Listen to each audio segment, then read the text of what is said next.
നമസ്കാരം. ഇന്ന് ഇതുവരെയുള്ള വാർത്തകളുടെ സമഗ്ര ചിത്രം കാണാം. പകൽ വാർത്ത ആരംഭിക്കുകയാണ്. ആദ്യം പ്രധാന വാർത്തകൾ.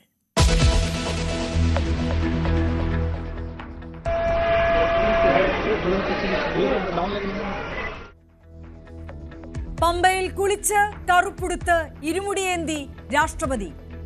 സന്നിധാനത്തെത്തിയ അയ്യപ്പ ദർശനം. 18ാം പടി കയറിയെത്തിയ രാഷ്ട്രപതിയെ സ്വീകരിച്ചത് പൂർണ്ണ കുംഭം നൽകി.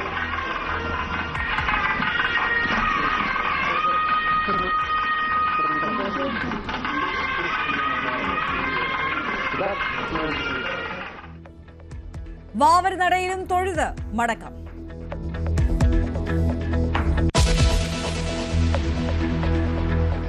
രാഷ്ട്രപതിയുടെ ശബരിമല യാത്രയിൽ സുരക്ഷാ വീഴ്ച. പ്രമാണത്ത് ഹെലികോപ്റ്ററിന്റെ ടയറുകൾ കോൺക്രീറ്റിൽ താഴ്ന്നു. ചീഫ് സെക്രട്ടറിയോടും ഡിജിപിയോടും വിശദീകരണം തേടി കേന്ദ്ര ആഭ്യന്തര മന്ത്രാലയം. വീഴ്ച പറ്റിയിട്ടില്ലെന്ന സംസ്ഥാനം.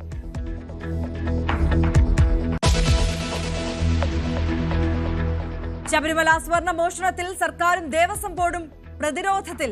ദേവസ്വം ബോർഡിനെതിരായ ഹൈക്കോടതി വിമർശനത്തെ തിരുത്താൻ നീക്കം. ഇടക്കാല വിധിയിലെ പരാമർശം നീക്കാൻ ദേവസ്വം ബോർഡ് പ്രസിഡന്റ് ഹൈക്കോടതിയെ സമീപിക്കും. ദേവസ്വം ബോർഡ് പിരിച്ചുവിടണമെന്ന് പ്രതിപക്ഷം. ദേവസ്വം ബോർഡ് രേഖകൾ പിടിച്ചെടുത്ത പ്രത്യേക അന്വേഷണ സംഘം.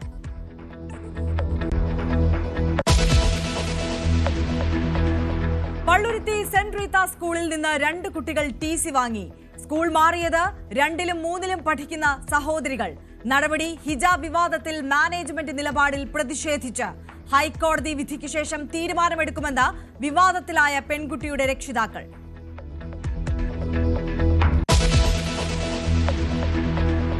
വിമോചന സമര കാലഘട്ടം സർക്കാരിനെ ഓർമ്മിപ്പിച്ച് കത്തോലിക്ക സഭ.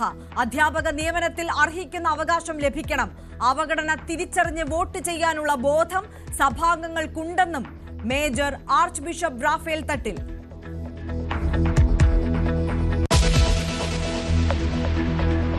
PM ശ്രീയിൽ കോൺഗ്രസ് നിലപാട് തിരുത്തുന്നു. സംസ്ഥാനം കേന്ദ്ര ഫണ്ട് വാങ്ങുന്നതിൽ തെറ്റില്ലെന്ന് പ്രതിപക്ഷ നേതാവ്. BJPയുടെ വർഗീയ അജണ്ട നടപ്പിലാക്കരുതെന്നും VD സതീശൻ. സർക്കാർ നീക്കത്തിനെതിരെ നിലപാട് കടുപ്പിച്ച് CPI. മന്ത്രിസഭാ യോഗത്തിൽ വിയോജിപ്പ് അറിയിച്ചു.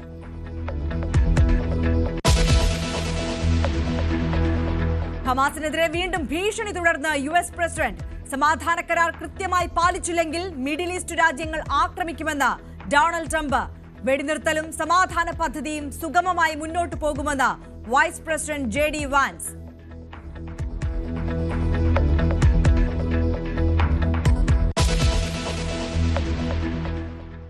സന്നിധാനത്തെത്തി അയ്യപ്പനെ തൊഴുത് രാഷ്ട്രപതി ദ്രൗപദി മുർമു. പമ്പാ സ്നാനത്തിന് ശേഷം പമ്പാ ഗണപതിക്ക് മുന്നിൽ ഇരുമുടിക്കെട്ട് നിറച്ചായിരുന്നു രാഷ്ട്രപതി സന്നിധാനത്തേക്ക് തിരിച്ചത്. ഗൂർഖ ജീപ്പിലാണ് രാഷ്ട്രപതി സന്നിധാനത്തെത്തിയത്. 18ാം പടി കയറിയെത്തിയ രാഷ്ട്രപതിയെ പൂർണ്ണ കുംഭം നൽകി സ്വീകരിച്ചു.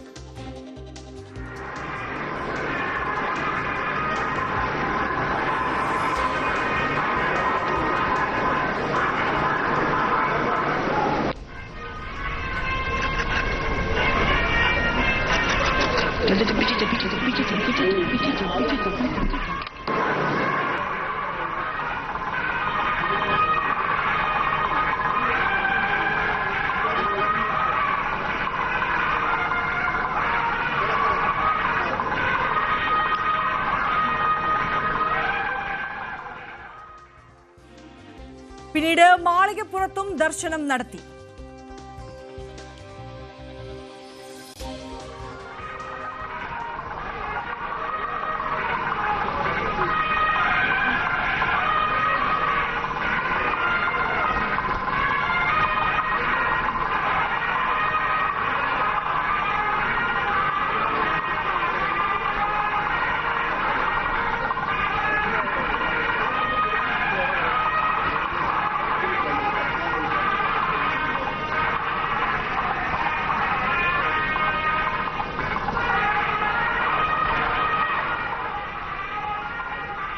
ദർശനത്തിന് ശേഷം രാഷ്ട്രപതി ദ്രൗപദി മുർമു മലയിറങ്ങി. ശശിനാരായണൻ പത്തനംതിട്ടയിൽ നിന്നുണ്ട് കൂടുതൽ വിവരങ്ങളുമായി. ശശിനാരായണൻ, അങ്ങനെ രാഷ്ട്രത്തിന്റെ പ്രഥമ വനിത ശബരിമലയിലെത്തി ദർശനം പൂർത്തിയാക്കി മടങ്ങിയിരിക്കുകയാണ്. രാജ്യം ഉറ്റുനോക്കിയ ശബരിമല സന്ദർശനം തന്നെയാണ്. ഈ പമ്പയിലെത്തി സ്നാനം നടത്തി ഇരുമുടി ഏന്തിയാണ് രാഷ്ട്രപതി സന്നിധാനത്തേക്ക് എത്തിയത്. പഴുതടച്ചുള്ള സുരക്ഷയാണ് ഉറപ്പാക്കിയത്. എല്ലാം കൃത്യമായി നടപ്പായി. അങ്ങനെ രാഷ്ട്രപതി അയ്യപ്പനെ ദർശിച്ച ശേഷം മലയിറങ്ങിയിരിക്കുകയാണല്ലേ? രാഷ്ട്രപതി മലയിറങ്ങിയിട്ടില്ല, സന്നിധാനത്ത് തന്നെ ഉണ്ട്. അല്പസമയത്തിനകത്ത് മാത്രമായിരിക്കും സന്നിധാനത്ത് നിന്നും പ്രത്യേക വാഹനത്തിൽ പമ്പയിലെത്തിയതിനു ശേഷം അവിടെ നിന്ന് റോഡ് മാർഗമായിരിക്കും പൂങ്കാവിലെ പ്രമാണം രാജീവ് ഗാന്ധി ഇൻഡോർ സ്റ്റേഡിയത്തിൽ എത്തുക. അവിടുന്ന് ഹെലികോപ്റ്റർ മാർഗം തിരികെ മടങ്ങും. അത്തരത്തിലാണ് ഉള്ളത്. എന്തായാലും അല്പസമയത്തിന് ശേഷമായിരിക്കും, ഭക്ഷണത്തിനൊക്കെ ശേഷമാണ് സന്നിധാനത്ത് നിന്നും രാഷ്ട്രപതി തിരികെ മടങ്ങുക. എന്തായാലും വലിയ കാര്യം എന്ന് പറയുന്നത് രാവിലെ തന്നെ കൃത്യം നിശ്ചയിച്ച പോലെ സമയത്ത് തന്നെ പമ്പയിൽ വന്നു. രാഷ്ട്രപതി വന്നതിന് ശേഷം പമ്പ ഗണപതി ക്ഷേത്രത്തിൽ വെച്ചാണ് കെട്ടുമുറുക്കിയത്. കെട്ടുനിറച്ചതിന് ശേഷം രാഷ്ട്രപതിയും സുരക്ഷാ ഉദ്യോഗസ്ഥരും അടക്കം പിന്നെ പ്രത്യേകം ദേവസ്വം ബോർഡ് ക്രമീകരിച്ച ഗൂർഖ വാഹനത്തിൽ ആ വാഹനത്തിൽ ആണ് രാഷ്ട്രപതി സന്നിധാനത്ത് എത്തിച്ചേർന്നത്. ഏകദേശം 11:50 കൂടി തന്നെ രാഷ്ട്രപതി സന്നിധാനത്തെത്തിയതിനു ശേഷം തന്ത്രിയും ദേവസ്വം ബോർഡ് മന്ത്രി വി.എൻ. വാസവൻ ഒപ്പം ദേവസ്വം ബോർഡ് പ്രസിഡന്റ് അടക്കമുള്ള ഉദ്യോഗസ്ഥരും സന്നിധാനത്തുണ്ടായിരുന്നു. 18ാം പടി കയറി എത്തിയ രാഷ്ട്രപതിയെ പൂർണ്ണ കുംഭം നൽകിയാണ് തന്ത്രി സ്വീകരിച്ചത്. പിന്നീട് ദർശനം ശബരിമല സന്നിധാനത്തെത്തിയതിനു ശേഷം ശ്രീകോവിലിന്റെ മുന്നിൽ നിന്ന് രാഷ്ട്രപതി ഇരുമുടിക്കെട്ട് ശ്രീകോവിലിന്റെ മുന്നിൽ സമർപ്പിച്ചു.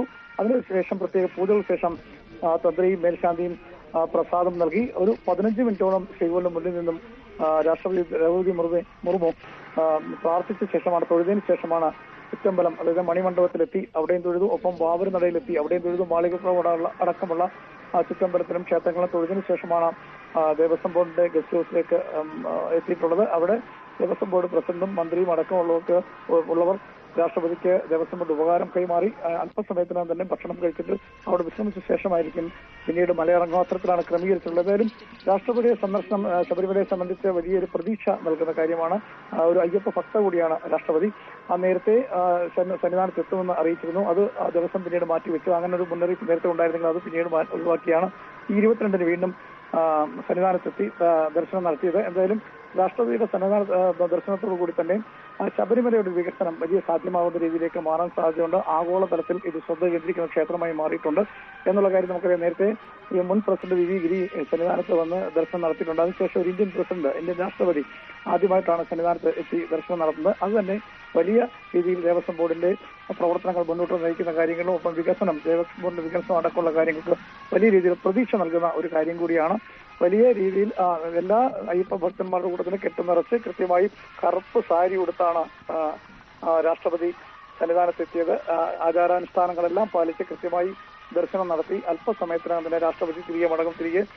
പ്രമാണത്ത് രാജീവ് ഗാന്ധി ഇൻഡോർ സ്റ്റേഡിയത്തിൽ വന്നതിന് ശേഷം അവിടെ നിന്നായിരിക്കും ഹെലികോപ്റ്ററിൽ തിരികെ മടങ്ങും. എന്തായാലും രാഷ്ട്രപതി വന്ന സമയത്ത് ഹെലികോപ്റ്റർ അവിടെ നിന്ന് ഇറങ്ങി വാഹനത്തിൽ പ്രത്യേക വാഹനത്തിൽ കയറുന്ന സമയത്ത് ഹെലികോപ്റ്ററിന്റെ ഈ ടയറുകൾ അവിടെ കോൺക്രീറ്റിനകത്ത് പൊതിഞ്ഞത് ചെറിയ ഒരു സുരക്ഷാ പിഴവായി ചൂണ്ടിക്കാണിക്കപ്പെടുന്നുണ്ട്. കാരണം രാഷ്ട്രപതി പോലെ ഒരു വലിയ വ്യക്തി വരുന്ന സമയത്ത് അത്തരം പാലിക്കേണ്ട കാര്യങ്ങൾ നടപടിയിൽ സുരക്ഷയിൽ ഒരു ചെറിയ വീഴ്ച ഉണ്ടായിട്ടുള്ള കാര്യം കൂടി ശ്രദ്ധയിൽപ്പെട്ടിട്ടുണ്ട്. അക്കാര്യം ഇതിന് വിശദമായൊരു അന്വേഷണം ഉണ്ടാകും എന്നുള്ള കാര്യത്തിൽ തർക്കമില്ലാതെ റിപ്പോർട്ടും തേടിയിട്ടുണ്ട്. എന്നാൽ സുരക്ഷാ ക്രമമായിട്ട് യാതൊരു വീഴ്ചയും ഇല്ലതാണ് DGP വ്യക്തമാക്കിയിട്ടുള്ളത്. അതായത് ഈ കാര്യത്തിൽ ആഭ്യന്തര മന്ത്രാലയം ഇതിന് റിപ്പോർട്ട് തേടിയിട്ടുണ്ട്. അതനുസരിച്ച് നടപടികൾ ചിലപ്പോൾ ഒരുപക്ഷെ ഉണ്ടാകാൻ സാധ്യതയുണ്ട്. ഇന്നലെ തന്നെ നിലയ്ക്കൽ രാഷ്ട്രപതി എത്തുമെന്നാണ് അറിയിച്ചത്. കാരണം നിലയ്ക്കലാണ് ആദ്യം മുതൽ ഇന്ന് രാഷ്ട്രപതി എത്താൻ ക്രമീകരിച്ചിരുന്നത്. പ്രതികൂല കാലാവസ്ഥയെ തുടർന്നാണ് പ്രമാണം രാജീവ് ഗാന്ധി ഇൻഡോർ സ്റ്റേഡിയം പിന്നീട് തെരഞ്ഞെടുക്കുന്നത്. രാത്രിയിൽ പിന്നെ അതുകൊണ്ട് തന്നെ 3 ഹെലികോപ്റ്ററുകൾ വന്നിറങ്ങാനുള്ള ക്രമീകരണം അവിടെ ക്രമീകരിച്ചത്. 3 ഹെലിപ്പാഡുകളും തയ്യാറാക്കിയിരുന്നു. അവിടെ കോൺക്രീറ്റ് ഇട്ടിരുന്നു. അത് ഇന്നലെ രാത്രിയിൽ മഴയൊക്കെ ഉണ്ടായിരുന്നു. അത് ഉറയ്ക്കാത്ത ഒരു കാരണമുണ്ട്. അത് രാഷ്ട്രപതി വന്നിറങ്ങിയ ഹെലികോപ്റ്ററിന്റെ ഈ ടയറുകളാണ് ഈ കോൺക്രീറ്റിനുള്ളിൽ പുതഞ്ഞു പോയത്. രാഷ്ട്രപതി ഇറങ്ങിയതിനു ശേഷമാണ് പോലീസും ഫയർഫോഴ്സ് ഉദ്യോഗസ്ഥരും അടങ്ങുന്ന സംഘം ഈ ഹെലികോപ്റ്റർ തള്ളി മാറ്റിയാണ് ഉണ്ടായത്. ഇതൊരു വീഴ്ച എന്ന നിലയ്ക്കാണ് കണ്ടത്. അതായത് ഈ സുരക്ഷയുമായി ബന്ധപ്പെട്ട് ചുമതലകൾ കൃത്യമായി അതിനകത്തൊരു ഈ അലംഭാവം ഉണ്ടായി അല്ലെങ്കിൽ വീഴ്ച ഉണ്ടായി എന്നുള്ളതാണ് ചൂണ്ടിക്കാണിക്കപ്പെടുന്നത്. അങ്ങനെ ഒരു വിവാദം കൂടി അതിനിടയിൽ ഉയർന്നു വരുന്നുണ്ട്. ശശിനാരായണൻ, ഇനി സമാനമായ രീതിയിൽ പ്രമാണത്തെത്തി അതേ ഹെലിപാഡിൽ നിന്ന് തന്നെയല്ലേ തിരികെയുള്ള യാത്രയും നടത്തുക? തീർച്ചയായും അത് തന്നെയാണ്. അവിടെ വന്ന് അവിടെ പ്രമാണത്തെ രാജീവ് ഗാന്ധി ഇൻഡോർ സ്റ്റേഡിയത്തിൽ തന്നെയാണ് തിരിച്ചും പുറപ്പെടുക. കാരണം നിലയ്ക്കൽ നിന്നും ഇനി ഉണ്ടാവില്ല. കാരണം കാലാവസ്ഥ പ്രതികൂല മഴയും ചില സ്ഥലങ്ങളിൽ പെയ്യുന്നുണ്ട്. അതുകൊണ്ട് തന്നെ നിലയ്ക്കൽ നിന്ന് യാത്ര തിരിക്കാൻ സാധ്യതയില്ല. പ്രമാണത്തിൽ നിന്ന് തന്നെയാണ് രാഷ്ട്രപതി തിരിക്കുക. ഇനിയും 3 മണി 3:30 കൂടി അവിടെ എത്തുമെന്നാണ്, 3:15 കൂടി പ്രമാണത്ത് എത്തുമെന്നാണ് നമുക്ക് അറിയാൻ കഴിയുന്നത്. എന്തായാലും അല്പസമയത്തിന് തന്നെ മലയിറങ്ങിയ ശേഷം പ്രത്യേക വാഹനത്തിൽ ഈ നേരെ പ്രമാണത്തേക്ക് എത്തും. 68 കിലോമീറ്ററാണ് ദൂരമുള്ളത്. എന്തായാലും സുരക്ഷാ ക്രമീകരണങ്ങളെല്ലാം വനമേഖലയാണ്, തീർത്ഥാടകരുടെ നിയന്ത്രണം ഉണ്ടായിരുന്നു. പമ്പ മുതൽ പത്തനംതിട്ട ഈ പ്രമാണം സ്റ്റേഡിയം വരെയുള്ള ഭാഗങ്ങളിൽ പോലീസിന്റെ നിരീക്ഷണത്തിലാണ്, പോലീസിന്റെയും സുരക്ഷാ ഉദ്യോഗസ്ഥരുടെ നിരീക്ഷണത്തിലാണ്. ആ ഇടയ്ക്കെല്ലാം സുരക്ഷാ ഉദ്യോഗസ്ഥരും ഈ വഴികളിലുണ്ട്. ഏതായാലും അല്പസമയത്തിനകം തന്നെ അവിടുത്തെ ശബരിമല സന്നിധാനത്തെ വിശ്രമത്തിന് ശേഷം രാഷ്ട്രപതി അവിടുന്ന് പ്രത്യേക ഗൂർഖ വാഹനത്തിൽ എത്തും. അതിനുശേഷമായിരിക്കും പിന്നീട് അവിടുന്ന് പ്രമാണത്തെത്തിയതിനു ശേഷം പ്രത്യേക ഹെലികോപ്റ്ററിലേക്ക് തിരുവനന്തപുരത്തേക്ക് തിരിക്കുകയാണ്. യെസ്, ശശിനാരായണനാണ് വിവരങ്ങൾ പങ്കുവച്ചത്. സന്നിധാനത്ത് എത്തിയ രാഷ്ട്രപതി ദർശനം പൂർത്തീകരിച്ചിരിക്കുകയാണ്. ഇനി അല്പസമയത്തിനകം തന്നെ അവിടെ നിന്ന് മലയിറങ്ങും എന്നുള്ളതാണ് അറിയാൻ കഴിയുന്ന വിവരം. അതേസമയം ഇപ്പോൾ സൂചിപ്പിച്ചതുപോലെ തന്നെ ശബരിമല സന്ദർശനത്തിനായി പത്തനംതിട്ട പ്രമാടത്ത് രാഷ്ട്രപതി വന്നിറങ്ങിയ ഹെലികോപ്റ്ററിന്റെ ടയർ സിമന്റിൽ പുതഞ്ഞതുമായി ബന്ധപ്പെട്ട് വിവാദങ്ങൾ ഉയരുന്നുണ്ട്. കേന്ദ്ര ആഭ്യന്തര മന്ത്രാലയം വിഷയത്തിൽ വിശദീകരണം തേടും എന്നുള്ളതാണ്. DGPയോടും ചീഫ് സെക്രട്ടറിയോടുമാണ് വിശദീകരണം തേടുക. എന്നാൽ സുരക്ഷാ വീഴ്ച ഉണ്ടായിട്ടില്ലെന്ന നിലപാടിലാണ് കേരളം ഉള്ളത്. രാഷ്ട്രപതിയുടെ ഹെലികോപ്റ്റർ നിലയ്ക്കലിൽ നിന്ന് മാറ്റി പ്രമാടത്തിറക്കാൻ തീരുമാനിച്ചത് അവസാന നിമിഷമാണെന്നും കാലാവസ്ഥ പ്രതികൂലമായതിനാൽ പകരം ഈ സ്ഥലത്തേക്ക് നിശ്ചയിച്ചിരിക്കുകയായിരുന്നുവെന്നും അതിനുശേഷം റോഡ് മാർഗമുള്ള യാത്രയാണ് പിന്നീട് തീരുമാനിച്ചതുമെന്നുമാണ് സർക്കാർ വ്യക്തമാക്കുന്നത്. ടയറുകൾ കോൺക്രീറ്റിൽ താഴ്ന്നതോടെ പോലീസും ഫയർഫോഴ്സും ചേർന്ന് ഹെലികോപ്റ്റർ തള്ളി നീക്കുന്ന ദൃശ്യങ്ങൾ പുറത്തുവന്നിരുന്നു. നിലയ്ക്കലെ ലാൻഡിംഗ് മാറ്റിയതിനാൽ രാവിലെയാണ് പ്രമാണത്ത് കോൺക്രീറ്റ് ഇട്ടത്. ആദ്യം ദൃശ്യങ്ങളിലേക്ക്.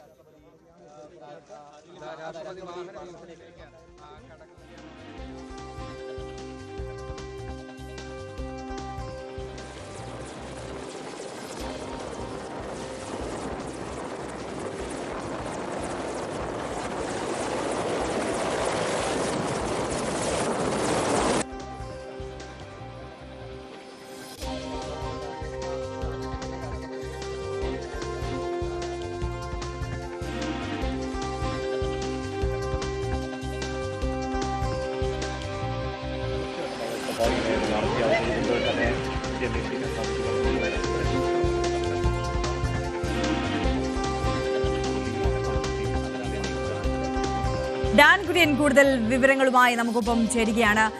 ഡാൻ, സംസ്ഥാന സർക്കാർ പറയുന്നത് തിടുക്കത്തിലുണ്ടായ പ്ലാനിങ്ങിലെ ഒരു ചേഞ്ചാണ് ഇത്തരത്തിൽ ഒരു പ്രശ്നത്തിലേക്ക് നയിച്ചത്. നിലയ്ക്കലിൽ ആണ് ലാൻഡ് ചെയ്യാൻ തീരുമാനിച്ചിരുന്നത്. പക്ഷേ കാലാവസ്ഥ പ്രതികൂലമായതിനാൽ പ്രമാടത്തേക്ക് മാറ്റുകയായിരുന്നു. എന്നാൽ പ്രമാടത്ത് അതിന് വേണ്ട ഒരു സൗകര്യവും ഉണ്ടായിരുന്നില്ല.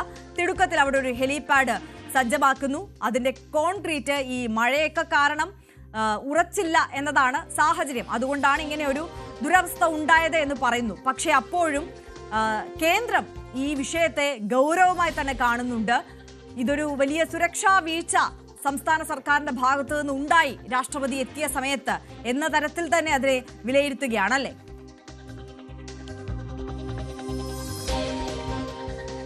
അങ്ങനെയല്ല, അതായത് സ്റ്റേറ്റ് പ്രോട്ടോകോൾ ഓഫീസറാണ് ഈ രാഷ്ട്രപതിയുടെ സുരക്ഷാ ക്രമീകരണങ്ങളുമായി ബന്ധപ്പെട്ട് രാഷ്ട്രപതിയുടെ സുരക്ഷാ ഏജൻസികളുമായി അല്ലെങ്കിൽ രാഷ്ട്രപതിയുടെ സുരക്ഷാ ഉദ്യോഗസ്ഥരുമായും ഇതുമായി ബന്ധപ്പെട്ട ചർച്ചകൾ നടത്തുന്നത്. അതിനുശേഷമാണ് റൂട്ട് മാപ്പ് തയ്യാറാക്കുന്നത്. അങ്ങനെ രണ്ട് തരത്തിലുള്ള പ്ലാനായിരുന്നു ഉള്ളത്. അതിൽ ഒന്ന് നിലയ്ക്കലിൽ ഹെലികോപ്റ്ററിൽ ഇറങ്ങിയതിനു ശേഷം അവിടെ നിന്ന് പമ്പയിലേക്ക് പ്രത്യേക വാഹന വ്യൂഹത്തിൽ രാഷ്ട്രപതിയെ പമ്പയിൽ എത്തിക്കുക, അവിടെ നിന്ന് ഈ കാൽകലികൾ ഒക്കെ നടത്തിയതിനു ശേഷം പിന്നീട് സന്നിധാനത്തേക്ക് പോവുക.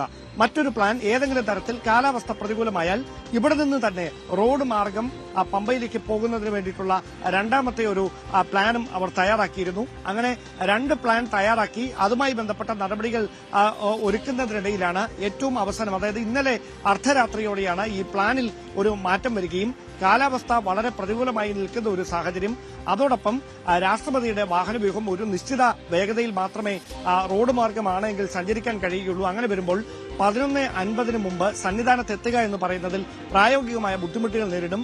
അങ്ങനെ ഒരു പശ്ചാത്തലത്തിൽ ഈ യാത്ര ഹെലികോപ്റ്റർ മാർഗം തന്നെ ആക്കുക എന്നൊരു തീരുമാനത്തിലേക്ക് എത്തുകയായിരുന്നു. അങ്ങനെ ആദ്യം നിശ്ചയിച്ചിരുന്ന നിലയ്ക്കലിൽ ഈ മഞ്ഞുവീഴ്ച ഉൾപ്പെടെ ഉണ്ടാകുന്ന ഒരു പശ്ചാത്തലം. അങ്ങനെ അത് സുരക്ഷിതമായി അവിടെ സേഫ് ലാൻഡിംഗ് നടത്താൻ കഴിയുമോ എന്നതിൽ ഒരു കൺസേൺ ഉണ്ടാകുകയും പിന്നീട് അത് പ്രമാണത്തെ ഇൻഡോർ ഗ്രൗണ്ടിലേക്ക് മാറ്റുന്ന ഒരു സാഹചര്യവുമായിരുന്നു. അങ്ങനെ ഇന്നലെ രാത്രി വൈകി മാത്രമാണ് ഇക്കാര്യത്തിൽ ഒരു ഉറപ്പ് ലഭിക്കുന്നത്. അങ്ങനെയാണ് രാത്രി വൈകിയതിനു ശേഷം അവിടെ ഈ പെട്ടെന്ന് താൽക്കാലികമായൊരു ഹെലിപ്പാഡ് തയ്യാറാക്കുന്നത്. രാഷ്ട്രപതി ഉൾക്കൊള്ളുന്ന ഒരു ഹെലികോപ്റ്റർ, മറ്റ് 2 സുരക്ഷാ ഹെലികോപ്റ്ററുകൾ, അങ്ങനെ 3 ഹെലികോപ്റ്ററുകൾക്ക് ഇറങ്ങാനുള്ള ക്രമീകരണമാണ് അവിടെ സജ്ജമാക്കിയത്. അതിൽ രാഷ്ട്രപതിയുടെ ഹെലികോപ്റ്റർ ഇറങ്ങിയ സ്ഥലത്ത് തയ്യാറാക്കിയിരുന്ന താൽക്കാലിക കോൺക്രീറ്റ് ഹെലിപ്പാഡ് അവിടെ കൃത്യമായി അതിന് വേണ്ടത്ര ഉറയ്ക്കുന്ന ഒരു സാഹചര്യം ഉണ്ടായില്ല. കാരണം ഇന്നലെ വൈകിട്ട് മാത്രമാണ് അതിന്റെ നിർമ്മാണ പ്രവർത്തനങ്ങളൊക്കെ അടിയന്തരമായി യുദ്ധകാലാടിസ്ഥാനത്തിൽ നടത്തിയത്. അങ്ങനെയാണ് അതിന്റെ ടയർ അവിടെ സിമന്റിൽ പുതയുന്ന സാഹചര്യം ഉണ്ടായത്. പക്ഷേ രാഷ്ട്രപതി സുരക്ഷിതമായി ആ ഹെലികോപ്റ്ററിൽ നിന്ന് ഇറങ്ങുകയും ദുർഗാ വാഹനത്തിൽ രാഷ്ട്രപതി അവിടെ നിന്ന് പിന്നീട് പമ്പയിലേക്ക് തിരിക്കുകയും ചെയ്തതിനു ശേഷം മാത്രമാണ് പോലീസ് ഉദ്യോഗസ്ഥർ ഉൾപ്പെടെ അവിടേക്ക് കൂട്ടമായി എത്തുകയും പിന്നീട് അവിടുന്ന് ഈ സിമന്റിൽ പുതഞ്ഞ വീലുകൾ ഉയർത്തുന്നതിന് വേണ്ടി ഇതിൽ ഹെലികോപ്റ്ററിനെ തള്ളിമാറ്റുന്ന ഒരു സാഹചര്യത്തിലേക്ക് നയിക്കുകയും ചെയ്തത് എന്നാണ് സംസ്ഥാന പോലീസ് മേധാവിയുടെ ഓഫീസിൽ നിന്നടക്കം ഔദ്യോഗികമായി ലഭിക്കുന്ന വിശദീകരണം. അതിനപ്പുറത്തേക്ക് രാഷ്ട്രപതിക്ക് സുരക്ഷയെ ബാധിക്കുന്ന തരത്തിലോ രാഷ്ട്രപതിക്ക് ഏതെങ്കിലും തരത്തിൽ ബുദ്ധിമുട്ടുണ്ടാകുന്ന തരത്തിലുള്ള ഒരു പ്രയാസങ്ങളും ഉണ്ടായിട്ടില്ല എന്നാണ് സംസ്ഥാനത്തിന്റെ വിശദീകരണം. കേന്ദ്ര ആഭ്യന്തര മന്ത്രാലയത്തെ ഇതിനോടകം തന്നെ വാക്കാൽ ഇത് സംബന്ധിച്ച വിവരങ്ങൾ ധരിപ്പിച്ചിട്ടുണ്ട്. അതിനപ്പുറത്തേക്ക് ആഭ്യന്തര മന്ത്രാലയം രാഷ്ട്രപതി പോലെ രാജ്യത്തിന്റെ പ്രഥമ പൌര സംസ്ഥാനത്തേക്ക് എത്തുമ്പോൾ പാലിക്കേണ്ട സുരക്ഷാ മുന്നൊരുക്കങ്ങളിൽ ഏതെങ്കിലും തരത്തിലുള്ള വീഴ്ചകൾ ഉണ്ടായിട്ടുണ്ടോ എന്ന് പരിശോധിക്കുന്നതിന്റെ ഭാഗമായാണ് ഔദ്യോഗികമായി പ്രോട്ടോകോൾ പ്രകാരം സംസ്ഥാനത്തിന്റെ ചീഫ് സെക്രട്ടറിയോടും അതോടൊപ്പം സംസ്ഥാന പോലീസ് മേധാവിയോടും ഇതുമായി ബന്ധപ്പെട്ട വിശദീകരണം തേടിയിരിക്കുന്നത്. ഇപ്പോൾ ഓറലി പറഞ്ഞിരിക്കുന്ന കാര്യങ്ങൾ തന്നെയായിരിക്കും വിശദീകരണമായി രേഖാമൂലവും കേന്ദ്ര ആഭ്യന്തര മന്ത്രാലയത്തെ സംസ്ഥാനം അറിയിക്കുക. അവിടെ തൃപ്തികരമല്ലാത്ത ഏതെങ്കിലും തരത്തിലുള്ള മറുപടിയാണ് ലഭിക്കുന്നതെങ്കിൽ തുടർന്ന് കേന്ദ്ര ആഭ്യന്തര മന്ത്രാലയം ഈ വിഷയത്തിൽ എന്ത് തുടർ നീക്കങ്ങളിലേക്ക് കടക്കും എന്നതാണ് ഇനി അറിയാനുള്ളത്. വ്യക്തമാണ്. ഡാൻ കുര്യനാണ് വിശദാംശങ്ങളുമായി നമുക്കൊപ്പം ചേർന്നത്. അതേസമയം തന്നെ ശബരിമല സ്വർണ്ണക്കൊള്ളയിൽ നിലവിലെ ദേവസ്വം ബോർഡിനെതിരായ ഹൈക്കോടതി വിമർശനത്തോടെ സർക്കാരും ദേവസ്വം ബോർഡും പ്രതിരോധത്തിൽ. ദേവസ്വം ബോർഡ് പിരിച്ചുവിടണമെന്ന് പ്രതിപക്ഷം ആവശ്യപ്പെട്ടു. ദേവസ്വം നിയമങ്ങൾ മാനുവൽ ലംഘിച്ച് ഹൈക്കോടതിയുടെ വിധിയെ ലംഘിച്ചാണ് ഇപ്പോഴത്തെ ദേവസ്വം ബോർഡ് ഈ ദ്വാരപാലക ശില്പവും ബാക്കി കാര്യങ്ങളും പുറത്തേക്ക് കൊണ്ടുപോയത്. വലിയ സ്വർണ്ണ കവർച്ചയാണ് ശബരിമലയിൽ നടന്നത് എന്ന് ഹൈക്കോടതി അടിവരയിട്ട് രേഖപ്പെടുത്തിയിരിക്കുന്നു. ഇപ്പോഴത്തെ ദേവസ്വം ബോർഡിനും ഇപ്പോഴത്തെ ദേവസ്വം മന്ത്രിക്കും പങ്കുണ്ട് എന്ന് വളരെ വ്യക്തമാണ്. അതുകൊണ്ട് അടിയന്തരമായി ദേവസ്വം മന്ത്രി രാജിവെക്കണം, ദേവസ്വം ബോർഡിനെ പുറത്താക്കണം, ചവിട്ടി പുറത്താക്കണം. അതിനിടെ ഇടക്കാല വിധിയിലെ പരാമർശം നീക്കാൻ Thiruvithamkoor Devaswom board president PS Prashanth ഹൈക്കോടതിയെ സമീപിക്കും. സ്വർണ്ണപ്പാളികൾ കൊണ്ടുപോകാൻ നിലവിലെ പ്രസിഡന്റ് നിർദ്ദേശിച്ചു എന്ന പരാമർശം നീക്കാനാണ് ശ്രമം. PS പ്രശാന്തിന് കാലാവധി നീട്ടി നൽകാനുള്ള ശ്രമങ്ങൾക്കിടെയാണ് ഹൈക്കോടതിയെ സമീപിക്കുന്നത്. ഞാൻ പറഞ്ഞ് അയാളുടെ ഇടപെട്ടതിന്റെ ഭാഗമായി ഉണ്ണികൃഷ്ണൻ പോറ്റിയുടെ തന്നെ കൊടുത്തുവിട്ടു എന്നാണ് ഒരു പരാമർശമായി വന്നിരിക്കുന്നത്. അത് ദൗർഭാഗ്യകരമാണ്. അത് ഈ കോടതി അതിലൊരു ചെറിയ തെറ്റുണ്ട് എന്ന് ചൂണ്ടിക്കാണിക്കാൻ വേണ്ടി ഞങ്ങൾ സ്റ്റാൻഡിംഗ് കൗൺസിൽ നിന്ന് കോടതിയെ സമീപിക്കും. അതായത് കൊടുത്തുവിട്ടു അദ്ദേഹത്തിന്റെ അല്ലെങ്കിൽ കൊടുത്തുവിട്ടത് കൃത്യമായ പ്രൊസീജിയർ പാലിച്ചല്ലേ കൊടുത്തിരിക്കുന്നത്. പിന്നെ അയാൾക്കുണ്ടായ ഒരു തിരുവാഭരണ കമ്മീഷനൊക്കെ ഉണ്ടായ ഒരു ആ സ്ഥാപനവുമായി, അത് ഉണ്ണികൃഷ്ണൻ കോച്ചിയുടെ കാര്യമൊന്നും അവർ പറഞ്ഞിട്ടില്ല, ആ സ്ഥാപനവുമായി ബന്ധപ്പെട്ട എന്തോ ഒരു ധാരണ ഉണ്ടായി. അത് അയാൾ തന്നെ തിരുത്തുകയും ചെയ്തത്. ഞാൻ ഇടപെട്ടിട്ട് എന്ന് ആ കത്ത് വായിച്ചു നോക്കത്തിൽ എവിടെയെങ്കിലും പറഞ്ഞിട്ടുണ്ടോ? ഇല്ലല്ലോ. അപ്പൊ ഞാൻ പറയുന്നത് ഇതൊക്കെ സത്യസന്ധമായി നമ്മൾ മുന്നോട്ട് പോയ കാര്യങ്ങളാണ്. നിങ്ങൾ ആ ബോർഡിന്റെ ഉത്തരവ് 2024 മുതലുള്ള ഇപ്പൊ ഈ 25 ഏറ്റവും ഒടുവിൽ വരെ ഇറങ്ങിയ ബോർഡിന്റെ 4 ഉത്തരവുകളുണ്ട്. ഈ 4 ഉത്തരവുകളും ഉണ്ണികൃഷ്ണൻ പോറ്റിയെയോ അദ്ദേഹത്തിന്റെ സഹായികളെയോ അല്ലെങ്കിൽ മറ്റേതെങ്കിലും ഉദ്യോഗസ്ഥ ബന്ധത്തെയോ സഹായിക്കുന്ന ഒരു വലിയ ഒരു വാക്കോ അതിലുണ്ടോ എന്ന് പരിശോധിക്കും. അത് ഞങ്ങൾ കോടതിയെ ബോധ്യപ്പെട്ടു. ഞങ്ങൾ സ്റ്റാൻഡിംഗ് കൗൺസിലായി ഇതിലെ ഉണ്ണികൃഷ്ണൻ പോറ്റിയുമായോ അദ്ദേഹത്തിന്റെ വേറെ ഏതെങ്കിലും ബാംഗ്ലൂരിലുള്ള കള്ളന്മാരുമായിട്ടോ ഇവിടുത്തെ ഉദ്യോഗസ്ഥ ബന്ധവുമായോ ഞാൻ അല്ലെങ്കിൽ എന്റെ ഈ ബോർഡ് സഹായിച്ചതായ ഒരു രേഖയോ തെളിവോ എന്തെങ്കിലും ഉണ്ടോ? കേസിൽ ദേവസ്വം ബോർഡ് രേഖകൾ പ്രത്യേക അന്വേഷണ സംഘം പിടിച്ചെടുത്തു.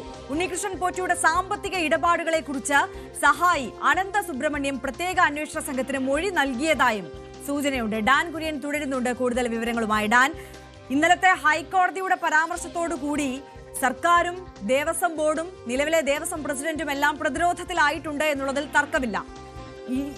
ഈ ദിവസങ്ങൾ വരെയും നിലവിലെ Devaswom board president PS Prashanth പറഞ്ഞുകൊണ്ടിരുന്നത് തന്റെ കാലയളവിലല്ല ഈ വീഴ്ചകളൊന്നും സംഭവിച്ചത് എന്നുള്ളതാണ്. പക്ഷേ അദ്ദേഹത്തിന്റെ ആ പരാമർശങ്ങളെയെല്ലാം തിരുത്തുന്ന തരത്തിൽ, അദ്ദേഹത്തെ പ്രതിരോധത്തിലാക്കുന്ന തരത്തിലാണ് ഹൈക്കോടതിയുടെ ഭാഗത്തു നിന്ന് ഇന്നലെ വന്ന പരാമർശങ്ങൾ. അതുകൊണ്ട് തന്നെയല്ലേ ആ പരാമർശത്തിനെതിരെ അത് നീക്കം ചെയ്യുവാനുള്ള നടപടിയുമായി PS പ്രശാന്ത് രംഗത്തേക്ക് വരുന്നത്. എന്തായാലും ഹൈക്കോടതി പരാമർശങ്ങളെ മുൻനിർത്തിക്കൊണ്ട് ഈ വിഷയം ആളിക്കത്തിക്കുകയല്ലേ ഈ ഘട്ടത്തിൽ പ്രതിപക്ഷം ചെയ്യുന്നത്. അതിനൊപ്പം ഒരു കാര്യം കൂടി, SITയുടെ അന്വേഷണം, നിർണായകമായ അന്വേഷണം പുരോഗമിക്കുകയാണ്. അതീവ നിർണായകമായിട്ടുള്ള നീക്കങ്ങൾ അത് ഏത് തരത്തിലാണ് പുരോഗമിക്കുന്നത്? ശബരിമലയിലെ സ്വർണ്ണപ്പാളി മോഷണവുമായി ബന്ധപ്പെട്ട കേസിൽ അന്വേഷണം നടത്തുന്ന പ്രത്യേക അന്വേഷണ സംഘത്തിന്റെ തലവൻ SP ശശിധരന്റെ നേതൃത്വത്തിലാണ് കഴിഞ്ഞ ദിവസം ഹൈക്കോടതിയിൽ ഇതുവരെയുള്ള അന്വേഷണത്തിലെ 10 ദിവസത്തിനിടയിലെ അന്വേഷണത്തിലെ കണ്ടെത്തലുകൾ ഉൾപ്പെടെ വിശദീകരിച്ചുകൊണ്ടുള്ള സമഗ്രമായ ഒരു റിപ്പോർട്ട് സമർപ്പിച്ചത്. ആ റിപ്പോർട്ട് പരിഗണിക്കവെയാണ് ഹൈക്കോടതിയുടെ ഭാഗത്തുനിന്ന് ഈ വിഷയത്തിൽ ഗുരുതരമായ ചില നിരീക്ഷണങ്ങൾ ഉണ്ടായത്. അതായത് ഉദ്യോഗസ്ഥരുടെ ഭാഗത്ത് നിന്ന് മാത്രം സംഭവിച്ച പിഴവ് എന്ന് ചൂണ്ടിക്കാണിച്ചുകൊണ്ട് നിലവിലെ ദേവസ്വം ബോർഡ് ഭാരവാഹികൾക്ക് ഈ വിഷയത്തിൽ നിന്ന് ഒഴിഞ്ഞു മാറാൻ കഴിയില്ല എന്നായിരുന്നു ഹൈക്കോടതിയുടെ പരാമർശം. അത് രാഷ്ട്രീയ ആയുധമായി മാറ്റാനുള്ള തയ്യാറെടുപ്പിലാണ് പ്രതിപക്ഷം. അത് UDFും BJPയും ഒരുപോലെ ദേവസ്വം ബോർഡിനെ പ്രതിരോധത്തിലാക്കുന്ന തരത്തിലുള്ള പ്രതിഷേധങ്ങളിലേക്ക് കടക്കാൻ തന്നെയാണ് ധാരണ. അത്തരത്തിലുള്ള പ്രതിഷേധങ്ങൾ വരും ദിവസങ്ങളിൽ കേരളം കാണാനിരിക്കുകയാണ്. പക്ഷേ അവിടെയും 6 ആഴ്ചയാണ് സമയപരിധി നൽകിയിരുന്നത് പ്രത്യേക അന്വേഷണ സംഘത്തിന്. ആ 6 ആഴ്ച വിശദമായ അന്വേഷണം പൂർത്തിയാക്കി കോടതിയിൽ സമഗ്രമായ റിപ്പോർട്ട്, അന്തിമ റിപ്പോർട്ട് SIT സമർപ്പിക്കുമ്പോൾ ഉദ്യോഗസ്ഥർക്കും ഉണ്ണികൃഷ്ണൻ പോറ്റിക്കും അപ്പുറത്തേക്ക് നിലവിലെ ഭരണസമിതിയെ പ്രതിരോധത്തിലാക്കുന്ന ഏതെങ്കിലും തരത്തിലുള്ള കണ്ടെത്തലുകൾ റിപ്പോർട്ടിൽ ഉണ്ടാകാനുള്ള സാധ്യത വിരളമായിരിക്കുമെന്ന പ്രതീക്ഷയിലാണ് ദേവസ്വം വകുപ്പും അതോടൊപ്പം തന്നെ ദേവസ്വം ബോർഡ് പ്രസിഡന്റ് ഉൾപ്പെടെയുള്ള ഭാരവാഹികളും. അതേസമയം 2019 ഭരണസമിതിക്ക് ഗുരുതരമായ പിഴവുകൾ സംഭവിച്ചിട്ടുണ്ട് എന്നും അത് ബോധപൂർവമായി സംഭവിച്ച പിഴവുകളാണോ എന്ന കാര്യത്തിൽ സംശയം തങ്ങൾക്കും നിലനിൽക്കുന്നുണ്ട് എന്ന തരത്തിലുള്ള പരോക്ഷമായ പ്രതികരണങ്ങൾ കഴിഞ്ഞ ദിവസം ദേവസ്വം വകുപ്പ് മന്ത്രിയും അതോടൊപ്പം ബോർഡ് ഭാരവാഹികളും വ്യക്തമാക്കിയിരുന്നു. അത്തരത്തിലുള്ള അന്വേഷണം പുരോഗമിച്ചുകൊണ്ടിരിക്കുകയാണ്. നിലവിൽ രജിസ്റ്റർ ചെയ്തിരിക്കുന്ന 2 FIRകളിലും 2009 ഭരണസമിതിയെക്കുറിച്ചും അതോടൊപ്പം ദേവസ്വം ബോർഡ് ജീവനക്കാരെക്കുറിച്ചും ഉണ്ണികൃഷ്ണൻ പോറ്റിയെക്കുറിച്ചും മാത്രമാണ് പറയുന്നത്. നിലവിലെ ഭരണസമിതിയെക്കുറിച്ച് നിലവിലുള്ള FIRകളിൽ പ്രത്യേക പരാമർശങ്ങളൊന്നുമില്ല.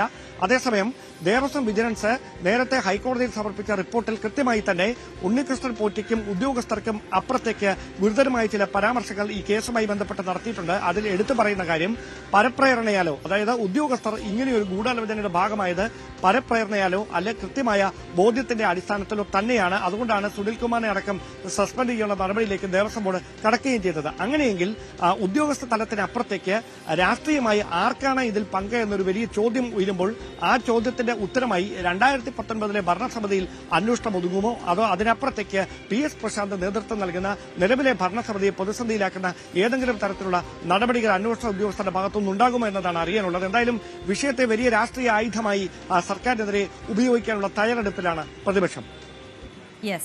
ഡാൻ കുര്യനാണ് വിശദാംശങ്ങളുമായി നമുക്കൊപ്പം ചേർന്നത്. ശബരിമല സ്വർണ്ണക്കൊള്ളയിൽ സർക്കാരിനെതിരെ പ്രതിഷേധം സംഘടിപ്പിക്കാൻ BJP 24, 25 തീയതികളിൽ സെക്രട്ടേറിയറ്റ് ഉപരോധിക്കും. 24-ന് വൈകുന്നേരം തുടങ്ങുന്ന ഉപരോധം 25 വരെ നീണ്ടു നിൽക്കും. NDA പ്രവർത്തകർ 280 കേന്ദ്രങ്ങളിൽ സായാഹ്ന ധർണ സംഘടിപ്പിക്കുമെന്നും BJP സംസ്ഥാന ജനറൽ സെക്രട്ടറി S. സുരേഷ് അറിയിച്ചു. ഹിജാബ് വിവാദത്തിൽ മാനേജ്മെന്റ് നിലപാടിൽ പ്രതിഷേധിച്ച് എറണാകുളം പള്ളുരുത്തി സെന്റ് റീത്ത സ്കൂളിൽ നിന്ന് 2 കുട്ടികൾ TC വാങ്ങി. 2-ലും 3-ലും പഠിക്കുന്ന സഹോദരികളാണ് സ്കൂൾ മാറിയത്. ഇരുവരെയും തോപ്പുംപടി ഔവർ ലേഡീസ് കോൺവെന്റ് സ്കൂളിൽ പഠിപ്പിക്കാനാണ് മാതാപിതാക്കളുടെ തീരുമാനം. ഹിജാബ് വിഷയത്തിൽ ഉയർന്ന പ്രതിഷേധങ്ങൾ സെന്റ് റീത്താസ് സ്കൂളിൽ ഉണ്ടായതിനെ തുടർന്ന് ഈ വിഷയത്തിൽ നടത്തിയ പരാമർശങ്ങൾ സ്കൂൾ മാനേജ്മെന്റിന്റെ ഭാഗത്തു നിന്നും അതോടൊപ്പം തന്നെയാണ് PTA പ്രസിഡന്റിന്റെ ഭാഗത്തു നിന്നുമുണ്ടായ പരാമർശങ്ങൾ തങ്ങളെ വേദനിപ്പിച്ചു. അതുകൊണ്ട് അതിനോടുള്ള അവരുടെ പരാമർശങ്ങളിലുള്ള പ്രതിഷേധ സൂചകമായി സ്കൂൾ വിടുകയാണ് എന്നാണ് ഈ 2 കുട്ടികളുടെ മാതാപിതാക്കൾ നേരത്തെ അറിയിച്ചിരുന്നത്. TCക്ക് വേണ്ടിയുള്ള അപേക്ഷ വെള്ളിയാഴ്ച നൽകുകയും ചെയ്തിരുന്നു. ഇവർ വ്യക്തമായി ഈ വിഷയത്തിൽ പറഞ്ഞിരുന്നത് തങ്ങൾ ഹിജാബ് കാര്യങ്ങളിലുള്ള എതിർപ്പോ മറ്റോ ഒന്നുമല്ല തങ്ങൾ ഇതിലൂടെ പ്രകടമാക്കുന്നത്. പക്ഷേ ഈ വിഷയം സംബന്ധിയായ കാര്യങ്ങളിൽ പരാമർശങ്ങൾ നടത്തിയപ്പോൾ അതിൽ വലിയ രീതിയിൽ തങ്ങൾക്ക് വിഷമമുണ്ടാക്കുന്ന സാഹചര്യങ്ങൾ ഉണ്ടായിരുന്നു. അതിൽ സ്കൂൾ മാനേജ്മെൻറ്റിൻ്റെ ഭാഗത്തു നിന്നുണ്ടായ ചില പരാമർശങ്ങൾ അങ്ങേയറ്റം വിഷമിപ്പിക്കുന്നതായിരുന്നു. അതുകൊണ്ടാണ് തങ്ങൾ സ്കൂൾ മാറ്റാൻ തീരുമാനിക്കുന്നതെന്ന് പറഞ്ഞിരുന്നു. പിന്നീട് സ്കൂൾ മാനേജ്മെൻറ്റ് ഈ വിഷയത്തിൽ തങ്ങൾക്ക് TC നൽകുന്നതിൽ യാതൊരു എതിർപ്പോ തടസ്സങ്ങളോ ഒന്നും തന്നെ ഇല്ല എന്ന് വ്യക്തമാക്കിയിരുന്നത് മാതാപിതാക്കളുടെ തീരുമാനമാണ്, അത് അവർക്ക് വിടുന്നുവെന്ന് പറഞ്ഞിരിക്കുന്നു. തുടർന്ന് ഇന്നാണ് TC വാങ്ങിയത്. ഇനി അടുത്ത ദിവസം തന്നെ, അടുത്ത പ്രവൃത്തി ദിനം തന്നെ തോപ്പുംപടിയുള്ള അവർ ലേഡീസ് കോൺവെൻറ്റ് സ്കൂളിലേക്ക് വിദ്യാർത്ഥികളെ മാറ്റുമെന്നാണ് അവിടെ മാതാപിതാക്കൾ അറിയിച്ചിരിക്കുന്നത്. നേരത്തെ ഇതുമായി ബന്ധപ്പെട്ടുകൊണ്ട് സംസാരിക്കുകയും ചെയ്തിരുന്നു, സ്കൂളിലായിട്ട് ബന്ധപ്പെട്ട് സംസാരിച്ചിരുന്നു എന്നതെല്ലാം തന്നെ അവർ വ്യക്തമാക്കിയിരുന്നു. ഏതായാലും ആ 2 കുട്ടികളെ അവിടെ നിന്ന് മാറ്റി അടുത്തൊരു കോൺവെൻറ്റ് സ്കൂളിലേക്ക് തന്നെയാണ് അവർ മാറ്റുന്നത്. ഏതായാലും ക്രിസ്ത്യൻ മാനേജ്മെൻറ്റുകളോട് തങ്ങൾക്ക് ബഹുമാനമാണ്, എതിർപ്പില്ല എന്നതെല്ലാം തന്നെയാണ് ഇവർ അറിയിച്ചിരിക്കുന്നത്.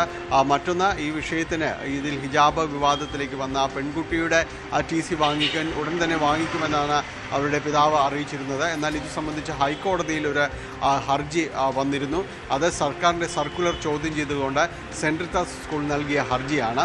ഈ ഹർജിയിൽ സർക്കാരിൻ്റെ നിലപാട് ആരാഞ്ഞ് ഹൈക്കോടതി വ്യക്തമാക്കാനായിട്ട് പറഞ്ഞിരുന്നു. വെള്ളിയാഴ്ചയാണ് അത് വീണ്ടും കേസ് പരിഗണിക്കുമ്പോൾ സർക്കാർ നിലപാട് കൂടി ഇക്കാര്യത്തിൽ അറിയിക്കും. സർക്കാർ എന്ത് നടപടികളെടുത്തു, ഏത് തുടർ നടപടികൾ എന്താകുമെന്ന കാര്യങ്ങളെല്ലാം തന്നെ വ്യക്തമാക്കും. അപ്പോൾ ഇക്കാര്യത്തിൽ ഏതെങ്കിലും രീതിയിലുള്ള പ്രതികരണങ്ങൾ, അതായത് അനുകൂലമായോ മറ്റെന്തെങ്കിലുമോ നടക്കുന്നുണ്ടെങ്കിൽ അത്തരം കാര്യങ്ങളിലൂടെ നിരീക്ഷിച്ച ശേഷം മാത്രമായിരിക്കും TC വാങ്ങുക എന്നതാണ് ആ പെൺകുട്ടിയുടെ കുടുംബവും അറിയിച്ചിട്ടുള്ളത്. ഡാനി പോളിന്റെ റിപ്പോർട്ടാണ് കണ്ടത്. PM ശ്രീയിൽ നിലപാട് കടുപ്പിച്ച് CPI മന്ത്രിസഭാ യോഗത്തിൽ വിഷയം ഉന്നയിച്ച CPI മന്ത്രിമാർ ആശങ്ക അറിയിച്ചു. പദ്ധതി ഇടത് സർക്കാർ നടപ്പാക്കില്ലെന്നും ഇക്കാര്യത്തിൽ MA ബേബി നിലപാട് വ്യക്തമാക്കിയിട്ടുണ്ടെന്നും CPI സംസ്ഥാന സെക്രട്ടറി ബിനോയ് വിശ്വം പ്രതികരിച്ചു. അതേസമയം പദ്ധതിയുമായി സഹകരിക്കുന്നത് CPM BJP ബന്ധത്തിന് ഉദാഹരണമായി മറ്റ് കോൺഗ്രസ് നേതാക്കൾ ആരോപിക്കുമ്പോൾ ഫണ്ട് വാങ്ങുന്നതിൽ തെറ്റില്ലെന്ന നിലപാടാണ് പ്രതിപക്ഷ നേതാവ് VD സതീശന്. PMC പദ്ധതിയുമായി ബന്ധപ്പെട്ട ഇടതുമുന്നണിയിൽ ആശയക്കുഴപ്പവും പ്രതിസന്ധിയും തുടരുകയുമാണ്. പദ്ധതിയുമായി മുന്നോട്ട് പോകാൻ CPM-ഉം അതുപോലെ വിദ്യാഭ്യാസ വകുപ്പ് തയ്യാറെടുക്കുമ്പോൾ ഒരു കാരണവശാലും അതിന് കഴിയില്ല നിലപാടാണ് CPI സ്വീകരിക്കുന്നത്. ഇന്ന് രാവിലെ സംസ്ഥാന സെക്രട്ടറി ബിനോയ് വിശ്വത്തിന് വട്ടിയൂർക്കാവിലെ വസതിയിൽ യോഗം ചേർന്നാണ് മന്ത്രിസഭാ യോഗത്തിലെടുക്കേണ്ട നിലപാടുകൾ CPI മന്ത്രിമാർ തീരുമാനിച്ചത്. അതിന്റെ അടിസ്ഥാനത്തിലാണ് പദ്ധതി നടപ്പാക്കുന്ന തരത്തിലും വാർത്തകൾ മാധ്യമങ്ങളിൽ വരുന്നുണ്ട്. എന്താണ് അതിന്റെ വസ്തുത, എങ്ങനെയാണ് അത് നടപ്പാക്കുക എന്ന ചോദ്യം CPIയുടെ മന്ത്രിമാർ മന്ത്രിസഭാ യോഗത്തിൽ ഉന്നയിച്ചത്. CPM-നെ പരോക്ഷമായി വിമർശിക്കുന്ന, എന്നാൽ CPM അത്തരം ദേശീയ വിദ്യാഭ്യാസ നയത്തിന് അനുകൂലമായി RSS നിലപാട് അനുകൂലമായ തീരുമാനം എടുക്കില്ലെന്ന ശുഭാപ്തി വിശ്വാസം പ്രകടിപ്പിച്ചുകൊണ്ടാണ് CPIയുടെ സംസ്ഥാന സെക്രട്ടറി പ്രതികരിച്ചത്. CPI-എമ്മിന്റെ ജനറൽ സെക്രട്ടറി സഖാവ് ബേബിയുടെ പ്രസ്താവന ഞാൻ കേട്ടു. സഖാവ് ബേബി ഖണ്ഡിതമായി പറഞ്ഞു NEP നടപ്പിലാക്കുന്ന പ്രശ്നമില്ല എന്ന്. ആ നിലപാടിന് CPI കിട്ടാറുണ്ട്. എന്നാൽ പദ്ധതിയുമായി മുന്നോട്ട് പോകുമെന്ന സൂചന തന്നെയാണ് ഇന്ന് വിദ്യാഭ്യാസ മന്ത്രി V ശിവൻകുട്ടി നൽകിയത്. താനും ബിനോയും കമ്മ്യൂണിസ്റ്റുകാരാണ് എന്നുകൂടി അദ്ദേഹം പറയുന്നു. അത് ആ സമയമാകുമ്പോൾ പറയാം, കുഴപ്പമില്ല. ഞാനും ബിനോയ് വിശ്വം ഞങ്ങളെല്ലാം കമ്മ്യൂണിസ്റ്റുകാർ തന്നെ. ബിനോയ് വിശ്വത്തിന്റെ അഭിപ്രായത്തിന് നമ്മൾ ബഹുമാനിക്കുന്നു. കേന്ദ്രത്തിൽ ലഭിക്കേണ്ട പണം വാങ്ങിയെടുക്കുന്നത് തെറ്റില്ലെന്ന ഒരു പരാമർശമാണ് ഈ വിഷയത്തിൽ ഇന്ന് പ്രതിപക്ഷ നേതാവ് VD സതീശൻ നടത്തിയത്. ഇത് ഒരുപാട് നിബന്ധനകൾ ഇതിനകത്തുണ്ട്. അതായത് BJPയുടെ ഒരു രാഷ്ട്രീയം, വർഗീയ രാഷ്ട്രീയം അടിച്ചേൽപ്പിക്കാനുള്ള അജണ്ടയിൽ ഗവൺമെന്റ് നെഗോഷിയേറ്റ് ചെയ്ത് അത് ഒഴിവാക്കി കേന്ദ്രത്തിന്റെ പണം മേടിക്കുന്നതിൽ ഞങ്ങൾ എതിരല്ല. ഏതായാലും CPIയുടെ എതിർപ്പ് ശക്തമായി തുടരുന്നു. അനുനയിപ്പിക്കാനുള്ള വഴികൾ CPM തേടുന്നുണ്ട്. ഒരുപക്ഷെ ഉഭയകക്ഷി ചർച്ച നടത്തിയേക്കാം. എന്നാൽ CPI ഒരു തരത്തിലും വിട്ടുവീഴ്ച ചെയ്തില്ലെങ്കിൽ ഈ പദ്ധതിയുമായി മുന്നോട്ട് പോകുക CPM-ന് എളുപ്പമാകില്ല. ഇടതുമുന്നണിയുടെ കോർട്ടിലാണ് ഇനി പന്തുള്ളത്. പ്രതിസന്ധി പരിഹരിക്കാൻ, പ്രശ്നം പരിഹരിക്കാൻ ഇടതുമുന്നണി നേതൃത്വം ഇടപെടും എന്ന സൂചനകളാണ് പുറത്തു വരുന്നത്. അപ്പോഴും ഒരു കാര്യം ഉറപ്പാണ്, പദ്ധതി നടപ്പാക്കിയേ മതിയാകൂ എന്ന് CPM-ഉം നടപ്പാക്കാൻ കഴിയില്ല CPI-യും നിലപാടെടുത്തു നിന്നാൽ എങ്ങനെയാണ് ഇതിൽ പ്രതിസന്ധി എന്ന കാര്യത്തിൽ വലിയ അവ്യക്തതയുണ്ട്. മുന്നണിയിലെ ഒരു തർക്കമായി കൂടി ഇത് വളർന്നു വരുന്ന സൂചനകളാണ് ഇപ്പോഴുള്ളത്. VV അരുണിന്റെ റിപ്പോർട്ടാണ് കണ്ടത്. PM ശ്രീയിൽ കേരളത്തിന്റെ നിലപാട് BJP CPM ഡീലിന്റെ ഭാഗമെന്ന് KC Venugopal MP. Congress PM Shri നടപ്പാക്കുന്നു എന്നത് തെറ്റായ ധാരണ. സിലബസിൽ സംഘപരിവാർ അജണ്ട നടപ്പാക്കുന്നത് കോൺഗ്രസ് അംഗീകരിക്കില്ലെന്നും KC വേണുഗോപാൽ പറഞ്ഞു. കേരളത്തിൽ കഴിഞ്ഞ കുറേ നാളുകളായിട്ട് BJP CPM ഡീലിന്റെ ഓരോ ഘടകങ്ങൾ വന്നുകൊണ്ടിരിക്കുകയാണ്. അതിലൊന്നാണ് ഈ PM ശ്രീ പദ്ധതി എന്ന് കണ്ടാൽ മതി. കോൺഗ്രസ് നടപ്പിലാക്കുന്നു എന്ന് പറഞ്ഞ തെറ്റായ ധാരണയാണ്. കർണാടകത്തിൽ 2021 നടപ്പാക്കിയത്. അന്നേരം കോൺഗ്രസ് ഗവൺമെൻറ് അല്ല, BJP ഗവൺമെൻറ്റുള്ള കാലത്താണ്. തെലങ്കാനയിലും BJP ഗവൺമെൻറ്. പക്ഷേ ഞങ്ങൾ വളരെ കൃത്യമാണ്, ദേശീയ വിദ്യാഭ്യാസ നയവുമായി ബന്ധപ്പെട്ട് നമ്മുടെ സിലബസിലും അതുപോലെ കരിക്കുലത്തിലും സംഘപരിവാർ അജണ്ട വെച്ച് നിർത്തുന്ന ഒരു നടപടിയെയും കോൺഗ്രസ് ഗവൺമെൻറ്റുമായിട്ട് സഹകരിച്ച് മുന്നോട്ട് പോയി, കോൺഗ്രസ് ഗവൺമെൻറ് സഹകരിച്ച് മുന്നോട്ട് പോയില്ല എന്ന് വ്യക്തമാണ്. നടപ്പിലാക്കിയത് BJP ഗവൺമെൻറ് തന്നെയാണ്. PMC നടപ്പിലാക്കാനുള്ള സംസ്ഥാന സർക്കാർ തിടുക്കം ആപത്കരമെന്ന് സമസ്ത മുഖപത്രം സുപ്രഭാതം. തീരുമാനം കേരളത്തിലെ സാമൂഹിക അന്തരീക്ഷം തകർക്കുന്നതും മതേതരത്വത്തിന് ഭീഷണിയുമാണ്. മറ്റ് വകുപ്പുകൾ കേന്ദ്ര ഫണ്ട് വാങ്ങുന്നത് പോലെയല്ല വിദ്യാഭ്യാസ മേഖലയിൽ മോദി സർക്കാർ നൽകുന്ന ഔദാര്യമെന്നും കാവ്യവൽക്കരണമാണ് പദ്ധതിയുടെ ലക്ഷ്യമെന്നും സുപ്രഭാതം കുറ്റപ്പെടുത്തുന്നു.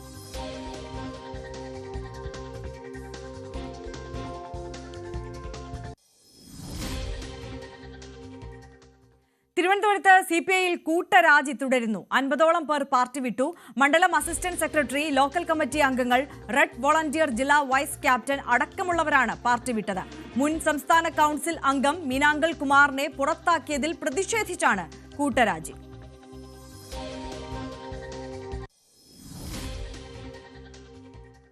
CPIയെ പരിഹസിച്ച പ്രതിപക്ഷ നേതാവ് VD സതീശൻ.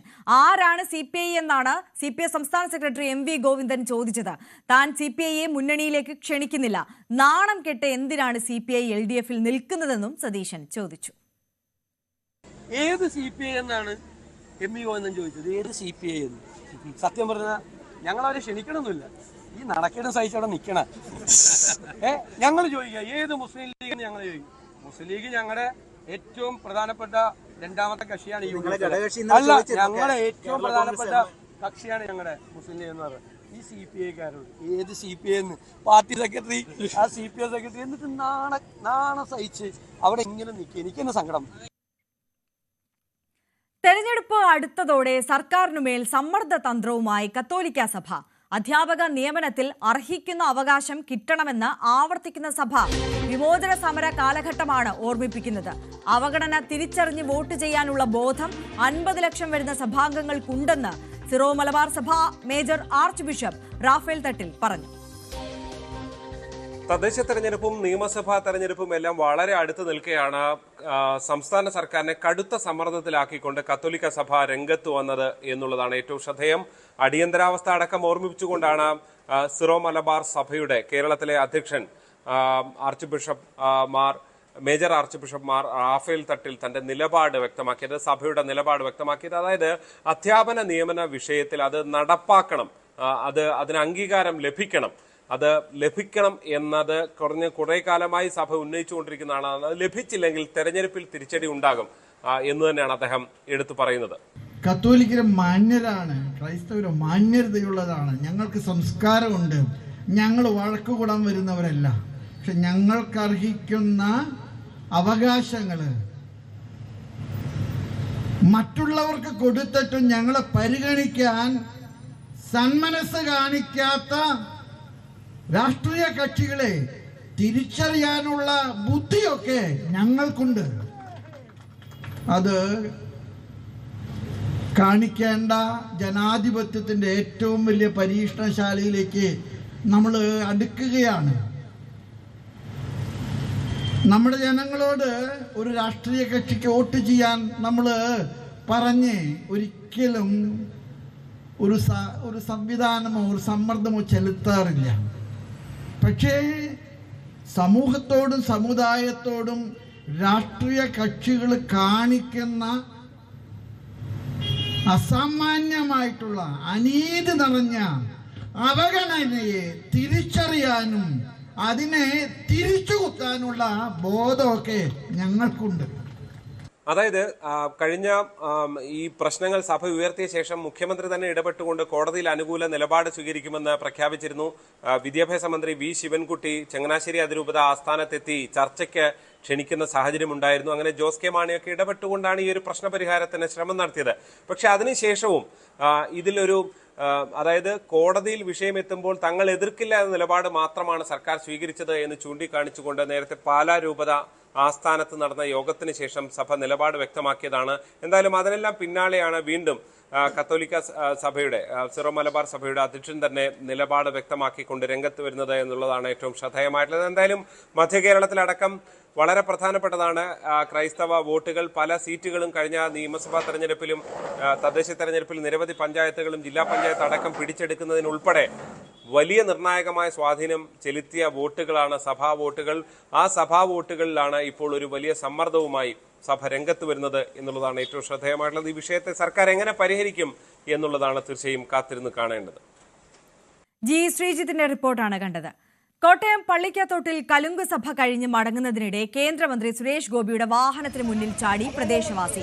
നിവേദനം സ്വീകരിക്കണമെന്നാവശ്യപ്പെട്ടാണ് ഇയാൾ സുരേഷ് ഗോപിയുടെ വാഹനം തടഞ്ഞത്. ആക്രമണമാണെന്ന് കരുതി BJP പ്രവർത്തകരെത്തി ഇയാളെ ബലം പ്രയോഗിച്ച് മാറ്റി.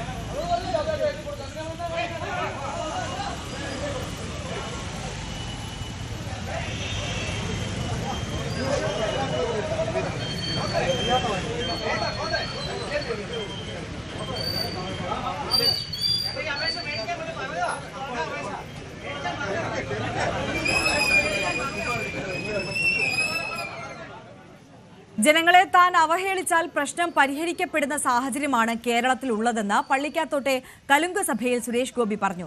തന്നെ അവഹേളിക്കുമ്പോൾ ഭയങ്കര ദുഃഖം തോന്നാറുണ്ട്. അങ്ങനെ ദുഃഖം തോന്നിയാൽ അടുത്ത കലുങ്ക് സഭ നടക്കില്ലെന്നും സുരേഷ് ഗോപി പ്രതികരിച്ചു.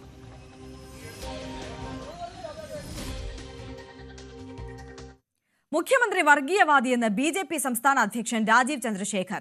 മുഖ്യമന്ത്രി എന്തിന് വർഗീയ വിഷം പരത്തുന്നു? എന്തുകൊണ്ടാണ് ഹിന്ദു അമ്പലങ്ങളിൽ മാത്രം ഇത്തരം കൊള്ള നടക്കുന്നത്? നാടിന്റെ മതേതരത്വവും സമാധാനവും തീരുമാനിക്കുന്നത് ജമാഅത്തെ ഇസ്ലാമിയും SDPIയും അല്ലെന്നും രാജീവ് ചന്ദ്രശേഖർ പറഞ്ഞു. Kozhikode Thamarassery fresh cut factory സംഘർഷത്തിന്റെ കൂടുതൽ ദൃശ്യങ്ങൾ പുറത്ത്. പ്ലാന്റിൽ കടന്നുകയറിയ പ്രതിഷേധക്കാർ വാഹനങ്ങൾ തകർക്കുന്നതും പോലീസിനെ ആക്രമിക്കുന്നതും ദൃശ്യങ്ങളിൽ വ്യക്തമാണ്. എന്നാൽ ആക്രമണത്തിന് പിന്നിൽ ഗൂഢാലോചന ആരോപിച്ച് CPMഉം ലീഗും രംഗത്ത് വന്നു. പ്രദേശവാസികളല്ല ആക്രമിച്ചതെന്ന് ഫാക്ടറി ഉടമ പ്രതികരിച്ചു. ഫ്രഷ് കട്ട് ഫാക്ടറിയിൽ ഇന്നലെ നടന്ന അക്രമത്തിന്റെ കൂടുതൽ ദൃശ്യങ്ങളാണ് പുറത്തു വന്നിരിക്കുന്നത്. ദൃശ്യങ്ങളിൽ ഈ പ്രക്ഷോഭകർ ഈ പ്ലാന്റിൽ എത്തുന്നതും തീവയ്പ്പിന് അകത്തേക്ക് പ്രവേശിക്കുന്നതുമൊക്കെ പ്രകടമാണ്. ഒപ്പം ഈ സ്ഥലത്ത് കൂടി നിന്നിരുന്ന പോലീസുകാരെ അടക്കം മർദ്ദിക്കുന്നതും ദൃശ്യങ്ങൾ പ്രകടമാണ്. ഒപ്പം നിരവധി വാഹനങ്ങളാണ് ഈ ഫാക്ടറിയുടെ കോമ്പൗണ്ടിൽ നിർത്തിയിട്ടിരുന്നത്. അവ നശിപ്പിക്കുന്നതും ദൃശ്യങ്ങളിൽ പ്രകടമാണ്. വലിയ തോതിലുള്ള അക്രമമാണ് ഇവിടെ അഴിച്ചുവിട്ടതെന്നാണ് ദൃശ്യങ്ങൾ വ്യക്തമാക്കുന്നത്.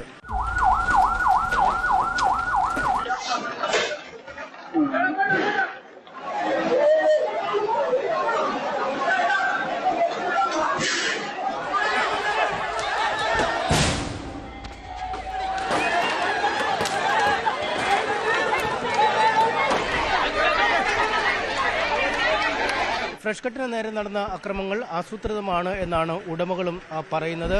നേരത്തെ മുതൽ തന്നെ ഇവിടെ ഇത്തരത്തിലൊരു പ്രക്ഷോഭം നടക്കുന്നുവെങ്കിലും നാട്ടുകാരുടെ ഭാഗത്തു നിന്നും അമിതമായ ഒരു പ്രകോപനം ഉണ്ടായിരുന്നില്ല. നാട്ടുകാരായ ആളുകളാണ് ഇവിടെ ജോലി ചെയ്തിരുന്നത്. ഇത്തരത്തിൽ യാതൊരു തരത്തിലുമുള്ള അക്രമ പ്രവർത്തനങ്ങൾ സമരക്കാരുടെ ഭാഗത്തു നിന്നും ഉണ്ടായില്ല. ഏറ്റവും ചുരുങ്ങിയ ദിവസത്തിനുള്ളിൽ ഫാക്ടറി വീണ്ടും തുറന്ന് പ്രവർത്തനം ആരംഭിക്കും. ഏതാണ്ട് 5 കോടിയുടെ നഷ്ടം ഉണ്ടായി എന്നും ഉടമ ന്യൂസ് 18നോട് പറഞ്ഞു. ഒരു മാലിന്യ സംസ്കരണ പ്ലാന്റ് ആകുമ്പോൾ അതിൻ്റെതായിട്ടുള്ള ബുദ്ധിമുട്ടുകളുണ്ടാകും. ജനങ്ങളുടെ സംശയങ്ങൾ നമ്മൾ കവർ ചെയ്യണം. അങ്ങനെ ഒരുപാട് കാര്യങ്ങളുണ്ടാകും. പക്ഷേ നേരത്തെ പറഞ്ഞ പോലെ തന്നെ കഴിഞ്ഞ കുറച്ച് കാലങ്ങളായിട്ട് ഒരു 7-8 months ആയിട്ട് ഒരു പുതിയ കമ്മിറ്റി വരികയും ആ കമ്മിറ്റിയിലെ ചില ആൾക്കാരുടെ സംരക്ഷിത താല്പര്യങ്ങൾക്ക് വേണ്ടിയിട്ട് കാര്യങ്ങൾ മാറുകയും ചെയ്യുമ്പം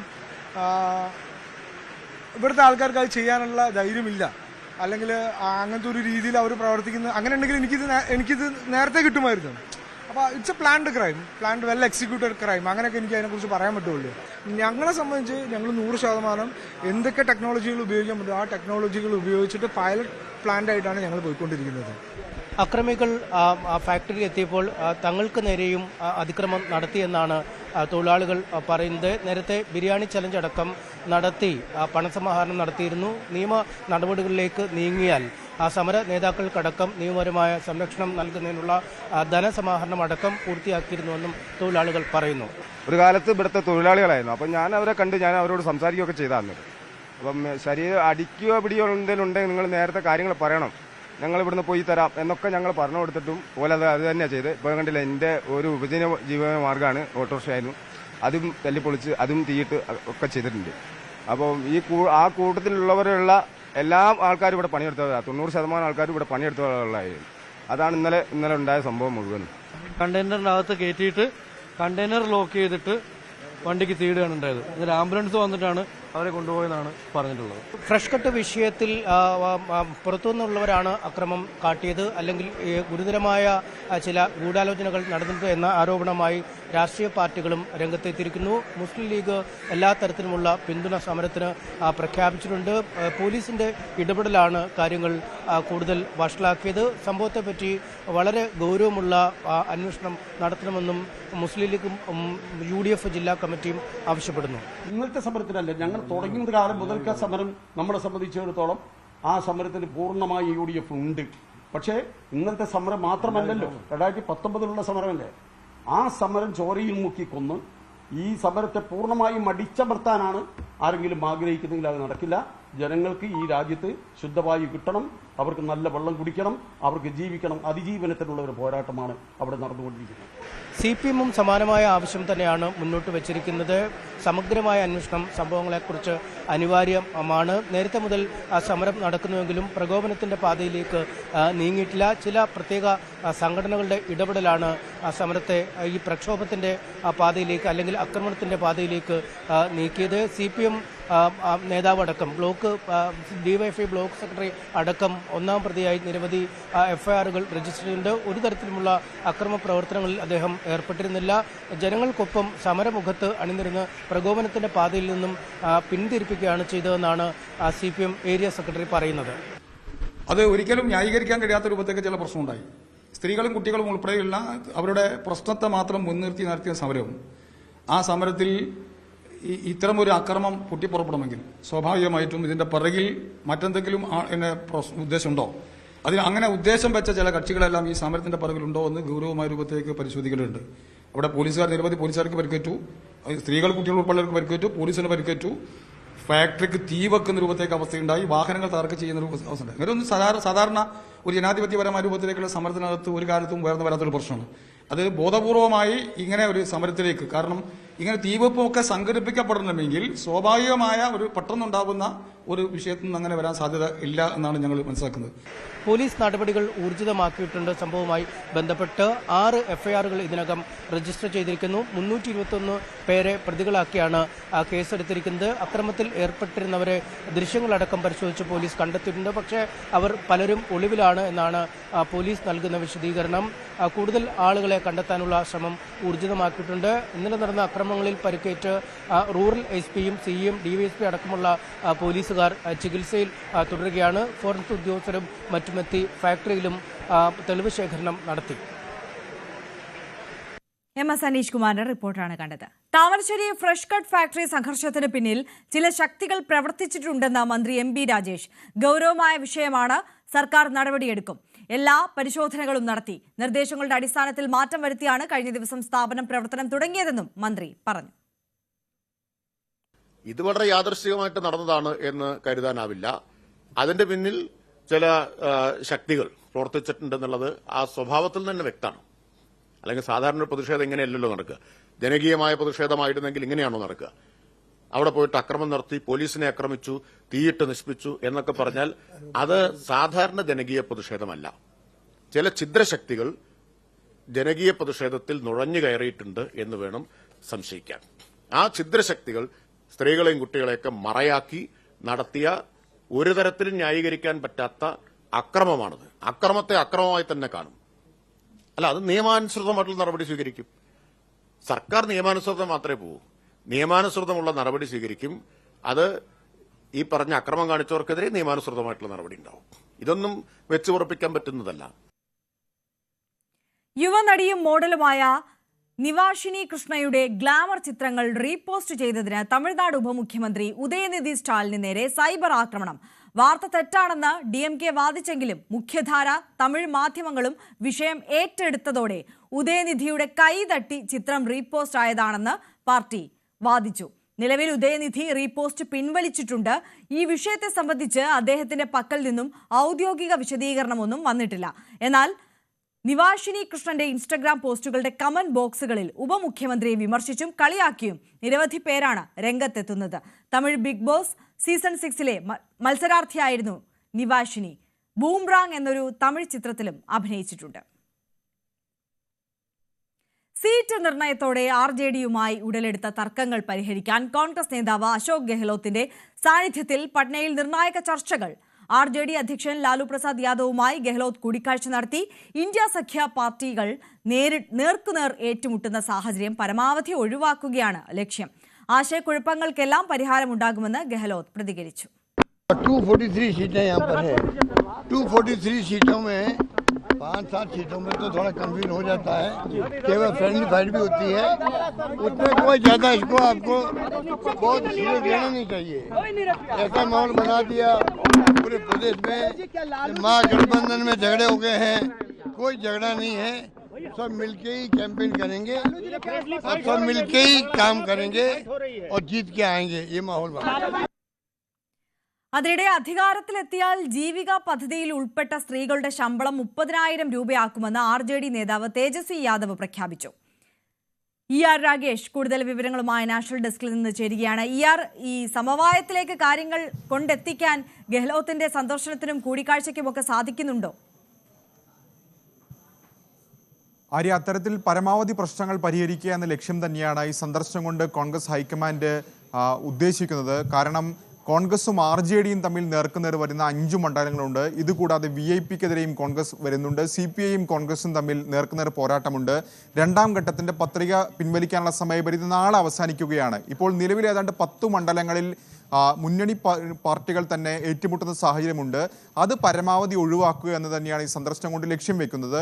ഏതായാലും ലാലു പ്രസാദ് യാദവുമായുള്ള കൂടിക്കാഴ്ച ഇപ്പോൾ അവസാനിച്ചിരിക്കുന്നു. അതിനുശേഷം അശോക് ഗെഹ്ലോട്ട് ഇപ്പോൾ പ്രതികരിച്ചിരിക്കുന്നത് ചർച്ച പോസിറ്റീവായിരുന്നു എന്നുള്ളത് തന്നെയാണ്. നാളെ വാർത്താസമ്മേളനം, മുന്നണിയുടെ വാർത്താസമ്മേളനമുണ്ട്. അതിൽ കാര്യങ്ങൾ പറയാം, ഇപ്പോഴുള്ള എല്ലാ ആശയക്കുഴപ്പവും അപ്പോൾ തീരും എന്ന പ്രതികരണമാണ് അദ്ദേഹത്തിൻ്റെ ഭാഗത്തു നിന്നുണ്ടായിട്ടുള്ളത്. ഏതായാലും ചില സീറ്റുകളിലെങ്കിലും വിട്ടുവീഴ്ച ഏതെങ്കിലും പാർട്ടികൾ RJDയുടെയോ അല്ലെങ്കിൽ കോൺഗ്രസിൻ്റെയോ ഭാഗത്തു നിന്നുണ്ടാകും എന്ന് വേണം ഈ പ്രതികരണത്തിൽ നിന്ന് മനസ്സിലാക്കാൻ. ഏതായാലും ചർച്ചകൾ തുടരുകയാണ്. ഇനി തേജസ്വി യാദവുമായും ഉള്ള കൂടിക്കാഴ്ചയുണ്ട്. കാരണം ഇന്നലെ തേജസ്വിയുമായി KC വേണുഗോപാൽ ഫോണിൽ സംസാരിച്ചിരുന്നു. അതിനുശേഷമാണ് ഇപ്പോൾ ഗെഹ്ലോത്ത് പട്നയിലെത്തിയതും ലാലുവിനെ കണ്ടതും.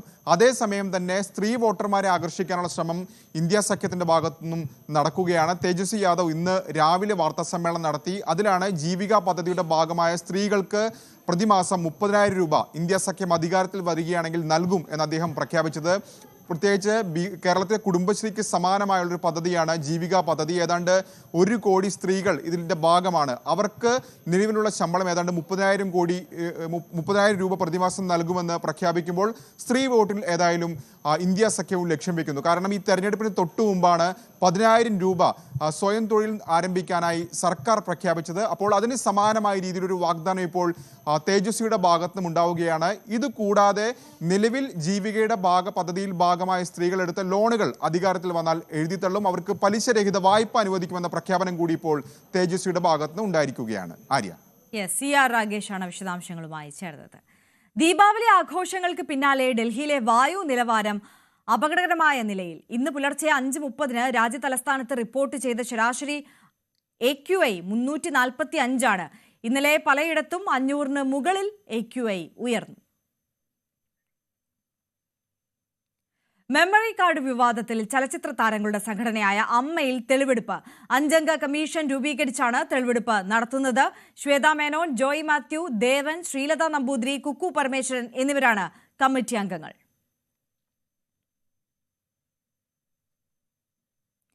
കേരള കർണാടക അതിർത്തിയിലെ ഈശ്വരമംഗലയിൽ അനധികൃത കന്നുകാലിക്കടത്ത് ആരോപിച്ച് മലയാളിയായ ഡ്രൈവർക്ക് നേരെ പോലീസിന്റെ വെടിവയ്പ്. ദക്ഷിണ കന്നഡ ജില്ലയിലെ പുത്തൂർ റൂറൽ പോലീസാണ് വെടിവെച്ചത്. കന്നുകാലികളുമായി പോയ ലോറി ഡ്രൈവർ കാസർഗോഡ് സ്വദേശി അബ്ദുള്ളയ്ക്ക് കാലിൽ വെടിയേറ്റു. ഇയാളെ മംഗളൂരുവിലെ ആശുപത്രിയിൽ പ്രവേശിപ്പിച്ചു. കൂടെയുണ്ടായിരുന്ന ആൾ ഓടി രക്ഷപ്പെട്ടു.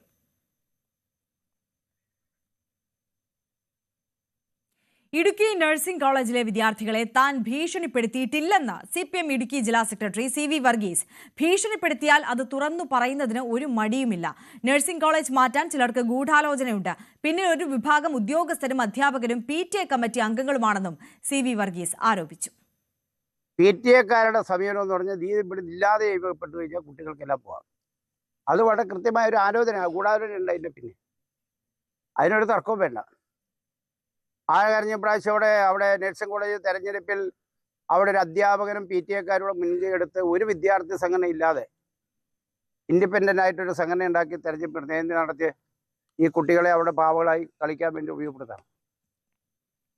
ഉത്തർപ്രദേശിനെ കുറിച്ച് കേരളത്തിലുള്ളത് ഫ്രോഡ് വ്യാകുലതയെന്ന് കേന്ദ്രമന്ത്രി സുരേഷ് ഗോപി. അവിടുത്തെ ജനങ്ങൾ തൃപ്തരാണ്. മുഷ്ടി പിടിക്കേണ്ടയിടത്ത് അത് പിടിക്കുന്നുണ്ടെന്നും സുരേഷ് ഗോപി പറഞ്ഞു. താൻ കേരളത്തിൽ സജീവമായി ഉണ്ടാകുമെന്ന് KC വേണുഗോപാൽ. അത് ഏതെങ്കിലും കസേരയ്ക്ക് വേണ്ടിയുള്ള സജീവതയല്ല. താൻ കേരളത്തിൽ തന്നെയുള്ള ആളാണെന്നും KC വേണുഗോപാൽ പറഞ്ഞു. സംസ്ഥാന രാഷ്ട്രീയത്തിൽ സജീവമാകുന്നത് സംബന്ധിച്ച ചോദ്യത്തോടായിരുന്നു KC വേണുഗോപാലിന്റെ പ്രതികരണം. കേരളം അതിദാരിദ്ര്യ വിമുക്തമായതിന്റെ പ്രഖ്യാപനം നവംബർ 1 നടക്കുമെന്ന് മന്ത്രി MB രാജേഷ്. മുഖ്യമന്ത്രി പ്രഖ്യാപനം നടത്തും. ചൈന കഴിഞ്ഞാൽ ലോകത്ത് ഈ നേട്ടം കൈവരിക്കുന്ന രണ്ടാമത്തെ പ്രദേശമാണ് കേരളമെന്നും 4 വർഷം കൊണ്ടാണ് നേട്ടം കരസ്ഥമാക്കിയതെന്നും മന്ത്രി പറഞ്ഞു.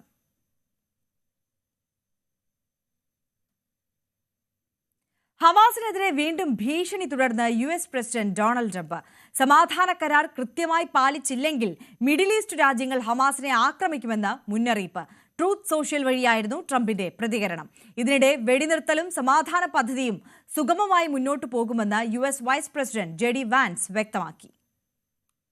ഗാസ സമാധാന കരാർ നിലവിൽ വന്ന ശേഷം നിരവധി തവണയാണ് ഹമാസിന് ഭീഷണിയുമായി US പ്രസിഡന്റ് ഡൊണാൾഡ് ട്രംപ് രംഗത്തെത്തുന്നത്. കരാറിലെ പൂർണ്ണ നിരായുധീകരണം ഉൾപ്പെടെയുള്ള പല വ്യവസ്ഥകളും ഹമാസ് അംഗീകരിച്ചിരുന്നില്ല. തുടർന്നാണ് ട്രംപ് തന്റെ നിലപാട് കടുപ്പിച്ചത്. മുൻപ് ഹമാസ് ഗാസയിൽ ആക്രമണം തുടർന്നാൽ അവരെ ബലപ്രയോഗത്തിലൂടെ നിരായുധീകരിക്കുമെന്ന് ട്രംപ് മുന്നറിയിപ്പ് നൽകിയിരുന്നു. നിലവിൽ മിഡിൽ ഈസ്റ്റ് രാജ്യങ്ങൾ വേണ്ടി വന്നാൽ ഹമാസിനെ ആക്രമിക്കുമെന്നാണ് ട്രംപിന്റെ ഭീഷണി. ഗൾഫ് മേഖലയിലെ പല രാജ്യങ്ങളും അമേരിക്കയുടെ അടുത്ത സുഹൃത്തുക്കളാണ്. ഗാസയിൽ സമാധാനം പുലരാൻ അവർ ശ്രമിക്കുന്നതായും അദ്ദേഹം പറഞ്ഞു. സമാധാന കരാർ കൃത്യമായി പാലിച്ചില്ലെങ്കിൽ ഹമാസിനെ ആക്രമിക്കാൻ തയ്യാറാണെന്ന് മിഡിൽ ഈസ്റ്റ് രാജ്യങ്ങൾ തനിക്ക് ഉറപ്പു നൽകിയെന്നും ട്രംപ് അവകാശപ്പെടുന്നു. 1000 വർഷത്തിനിടെ ഗാസയിൽ കാണുന്ന ഏറ്റവും വലിയ ഐക്യമാണ് നിലവിലുണ്ടായതെന്നും ട്രംപ് പറഞ്ഞു. ട്രൂത്ത് സോഷ്യൽ വഴിയായിരുന്നു ട്രംപിന്റെ പ്രതികരണം. അതേസമയം US വൈസ് പ്രസിഡന്റ് JD വാൻസിന്റെ ഇസ്രായേൽ സന്ദർശനം തുടരുകയാണ്. ഇസ്രായേൽ ഹമാസ് വെടിനിർത്തലും സമാധാന പദ്ധതിയും സുഗമമായി മുന്നോട്ടു പോകുമെന്ന് വാൻസ് വ്യക്തമാക്കി. President Trump's historic peace plan in the Middle East, and things are going, frankly, better than I expected that they were. This is a very, very tough situation. You have two peoples, two enemies who have fought a very tough conflict against each other. You have a terrorist organization on one hand that murdered a lot of innocent people. You've got an Israeli army that was defending itself on the other that has learned a lot over the past couple of years. And then, of course, you have an innocent civilian population in Gaza that's caught in the middle. അതേസമയം ഗാസയിൽ സമാധാന കരാർ നിലവിൽ വന്ന ശേഷവും ഇസ്രായേലിനും ഹമാസിനുമിടയിൽ സംഘർഷങ്ങൾ തുടരുകയാണ്. വെടിനിർത്തൽ പ്രഖ്യാപിച്ചതിനു ശേഷം 100 പലസ്തീൻ പൗരന്മാരെയാണ് ഇസ്രായേൽ വധിച്ചത്. തങ്ങളുടെ 2 സൈനികരെ ഹമാസ് വധിച്ചതായി ഇസ്രായേലും വാദിക്കുന്നു. മൃതദേഹങ്ങൾ വിട്ടു നൽകുന്നതിൽ ഹമാസ് വീഴ്ച വരുത്തിയെന്നാണ് ഇസ്രായേൽ ആരോപണം. നിലവിൽ ഗാസയിലേക്കുള്ള സഹായ വിതരണവും ഇസ്രായേൽ നിർത്തിവച്ചിരിക്കുകയാണ്. News desk news 18. കോർട്ടിൽ സ്മാഷ് അടിച്ച് ജ്യോതിഷ് എത്തിയത് നാഷണൽ ലെവലിലാണ്. അതും ഒരൊറ്റ വർഷം കൊണ്ട്. 65% ഭിന്നശേഷിക്കാരനായ ജ്യോതിഷിന്റെ നട്ടെല്ല് അച്ഛൻ തന്നെയാണ്. കായികമേളയുടെ ആദ്യ ദിനത്തിലെ സ്റ്റാറും ജ്യോതിഷ് തന്നെയാണ്. കാണാം കാഴ്ചകൾ.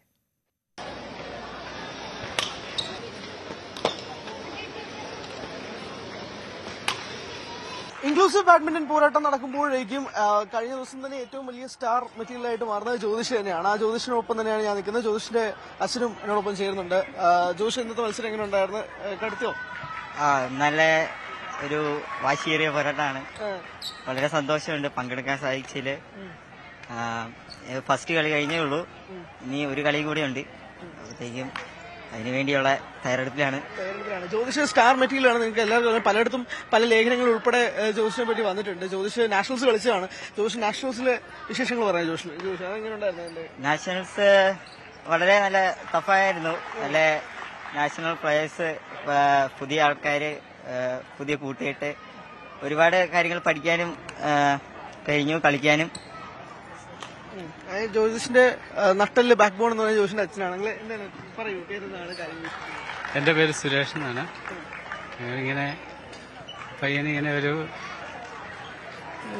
കളിക്കണമെന്നുള്ളൊരു തോന്നൽ വന്നപ്പോൾ നമ്മുടെ അടുത്തൊരു കോച്ചുണ്ട്, പുള്ളിയുടെ അടുത്ത് ഇവൻ തന്നെ പോയി കണ്ട് തന്നെ ചേർന്ന് ഇപ്പം പുള്ളി ഫ്രീ ആയിട്ടാണ് പുള്ളി ചെയ്തുകൊണ്ടിരിക്കുന്നത്. നമ്മുടെ ഈ കഷ്ടപ്പാട് അറിഞ്ഞിട്ട് അതെ അതെ അതെ അങ്ങനെയാണ് പുള്ളി ചെയ്തുകൊണ്ടിരിക്കുന്നത്. പരിശീലനം എങ്ങനെയാണ്? പ്രാക്ടീസും കാര്യങ്ങളും? പ്രാക്ടീസ് പുള്ളി തന്നെയാണ് കൊടുത്തോണ്ടിരിക്കുന്നത്. ജാക്സൺ തന്നെ പ്രാക്ടീസ് കൊടുത്തോണ്ടിരിക്കുന്നത്. പുള്ളി അവിടെ ഒരു സ്റ്റേഡിയം ഉണ്ട്, അവിടെ തന്നെ കൊടുത്തോണ്ടിരിക്കുന്നത്. എങ്ങനെ മുന്നോട്ട് പോയിക്കൊണ്ടിരിക്കുന്നു. അതെ അതെ അതെ അതെ. ഇപ്പൊ നമുക്കുണ്ടാവുമല്ലോ, നമുക്കൊരു പാഷൻ, അല്ലെങ്കിൽ നമുക്ക് ഫയർ തോന്നുന്ന ഒരു മൊമെന്റ് ഉണ്ടാവുമല്ലോ ഈ സ്പോർട്ടിനോട്. അത് എപ്പോഴായിരുന്നു? അത് ഞാൻ കുഞ്ഞിലേ ആയിരുന്നു. ഒരു 10ാം ക്ലാസ് ഒക്കെ തീരാറായപ്പോഴത്തേക്കാണ് ഞാനിങ്ങനെ ഒരു കോച്ചിങ്ങിനെ പറ്റി അറിയുന്നത്. പിന്നെ അവിടെ ചെന്ന് ഒരു പ്രാവശ്യം ആ കോച്ചിനെ കാണുകയും, കോച്ചിന്റെ പേര് ജാക്സൺ എന്നാണ്. അപ്പോഴത്തേക്കും പുള്ളിയെ കാണുകയും പുള്ളി ഒരു ദിവസം പറഞ്ഞു, എനിക്ക് ഇൻട്രസ്റ്റ് ഉണ്ടെങ്കിൽ നീ ഒരു ദിവസം വാ, നമുക്ക് കളിച്ച് നോക്കാന്നൊക്കെ പറഞ്ഞു. അങ്ങനെ ഒരു ദിവസം ആദ്യം ഈ ജാക്സൺ ഈ കോച്ചിനെ കാണാനുണ്ടായ ആ തോട്ട് എങ്ങനെയാ വന്നത്? ആ തോട്ട് ഞങ്ങളുടെ വീടിന്റെ അടുത്തൊരു ഒരാളുണ്ട്, അയൽവാസിയാണ്. പുള്ളിയുടെ പേര് ആഷിം എന്നാണ്. പുള്ളിയാണ് പറഞ്ഞത് ഇങ്ങനെ ഒരു കോർട്ടുണ്ട്, നമ്മളെ ഇങ്ങനെ കളിക്കാൻ പറ്റും, ചുമ്മാ സമയം കളയാതെ ചുമ്മാ ഒരു മാച്ചൊക്കെ പോകും, അങ്ങനെയൊക്കെ പറഞ്ഞ് ഞങ്ങൾ അവിടെ ചെന്ന് കാണുന്നത്. ആ കോച്ചിന് കീഴിൽ എത്ര വർഷമായി? ഞാനിപ്പോ 1 വർഷമായിരുന്നു. ആ 1 വർഷത്തിനിടയിൽ നാഷണൽസ് എടുത്ത് നോക്കി? അതെ, നാഷണൽസ് വരെ പോയി. അത് ഞാൻ ചെയ്യുന്നത് നമുക്ക് അങ്ങനെ ഈ പരിശീലനം കിട്ടാതെ 1 വർഷത്തിനുള്ളിൽ തന്നെ നമ്മൾ നാഷണൽസ് ചോദിക്കുമ്പോൾ ഒരു ഫയർ നമ്മുടെ ഉള്ളിൽ വേണമല്ലോ, അല്ലാതെ നടക്കൂലല്ലോ. അതെ, എന്റെ ഫയർ എന്ന് പറഞ്ഞാൽ ഇപ്പോ എനിക്ക് കളി തന്നെയാണ്. അത് ഉൽപ്പാദിപ്പിച്ച, അത് പ്രോത്സാഹിപ്പിച്ച് എനിക്ക് മുന്നോട്ട് നൽകിയ കോച്ചിനാണ് ആദ്യം നന്ദി പറയുന്നത്. അപ്പോ അദ്ദേഹമാണ് എന്റെ മെയിൻ. വീണ്ടും ഒരു നാഷണൽ സ്വപ്നം, വീണ്ടും കഴിഞ്ഞവനേക്കാൾ കൂടുതൽ തകർക്കാന്നുള്ളതാണോ ലക്ഷ്യം? അതെ, സത്യമായിട്ടും എന്റെ എത്ര എഫേർട്ട് എടുത്ത് കളിക്കാമോ അത്ര എഫേർട്ട് എടുത്ത് നല്ല രീതിയിൽ മുന്നോട്ട് പോകാനാണ്. ഇത്തവണ കഴിഞ്ഞ തവണ നാഷണൽസിൽ തൂക്കിയതിനേക്കാളും വലിയ തൂക്കം ഉണ്ടാവട്ടെ. Thank you. ജ്യോതിഷ്, ഞാൻ പറഞ്ഞതുപോലെ തന്നെ വീണ്ടും ആവർത്തിക്കുന്നു, ജ്യോതിഷ് ഇന്നത്തെ ദിവസത്തെ സ്റ്റാറിൽ ഒരാൾ ജ്യോതിഷാണ്. ആ ജ്യോതിഷിന് വേണ്ടിയിട്ടുള്ള കഴിഞ്ഞ ദിവസങ്ങളിൽ തൊട്ട് തന്നെ മാധ്യമങ്ങൾ റിപ്പോർട്ട് ചെയ്തിരുന്നതും ഈ ജ്യോതിഷിനെ പറ്റി തന്നെയാണ്. ജ്യോതിഷിന്റെ ഡിസബിലിറ്റി, പക്ഷേ ജ്യോതിഷ് പൂർണ്ണമായും അത് വിൽ പവർ കൊണ്ട് തിരുത്തി കുറയ്ക്കുന്ന ജ്യോതിഷിന്റെ അച്ഛനുമാണ് നമ്മളോടൊപ്പം ചേർന്നത്. ക്യാമറമാൻ സന്തോഷ് കുമാറിനൊപ്പം ഹരികൃഷ്ണൻ, ന്യൂസ് 18. പകൽ വാർത്ത പൂർണ്ണമാകുന്നു. ഇടവേളയ്ക്ക് ശേഷം ഇനി കാണാം സ്പോട്ട് ലൈവ്. ടോം കുര്യാക്കോസ് ചേരും.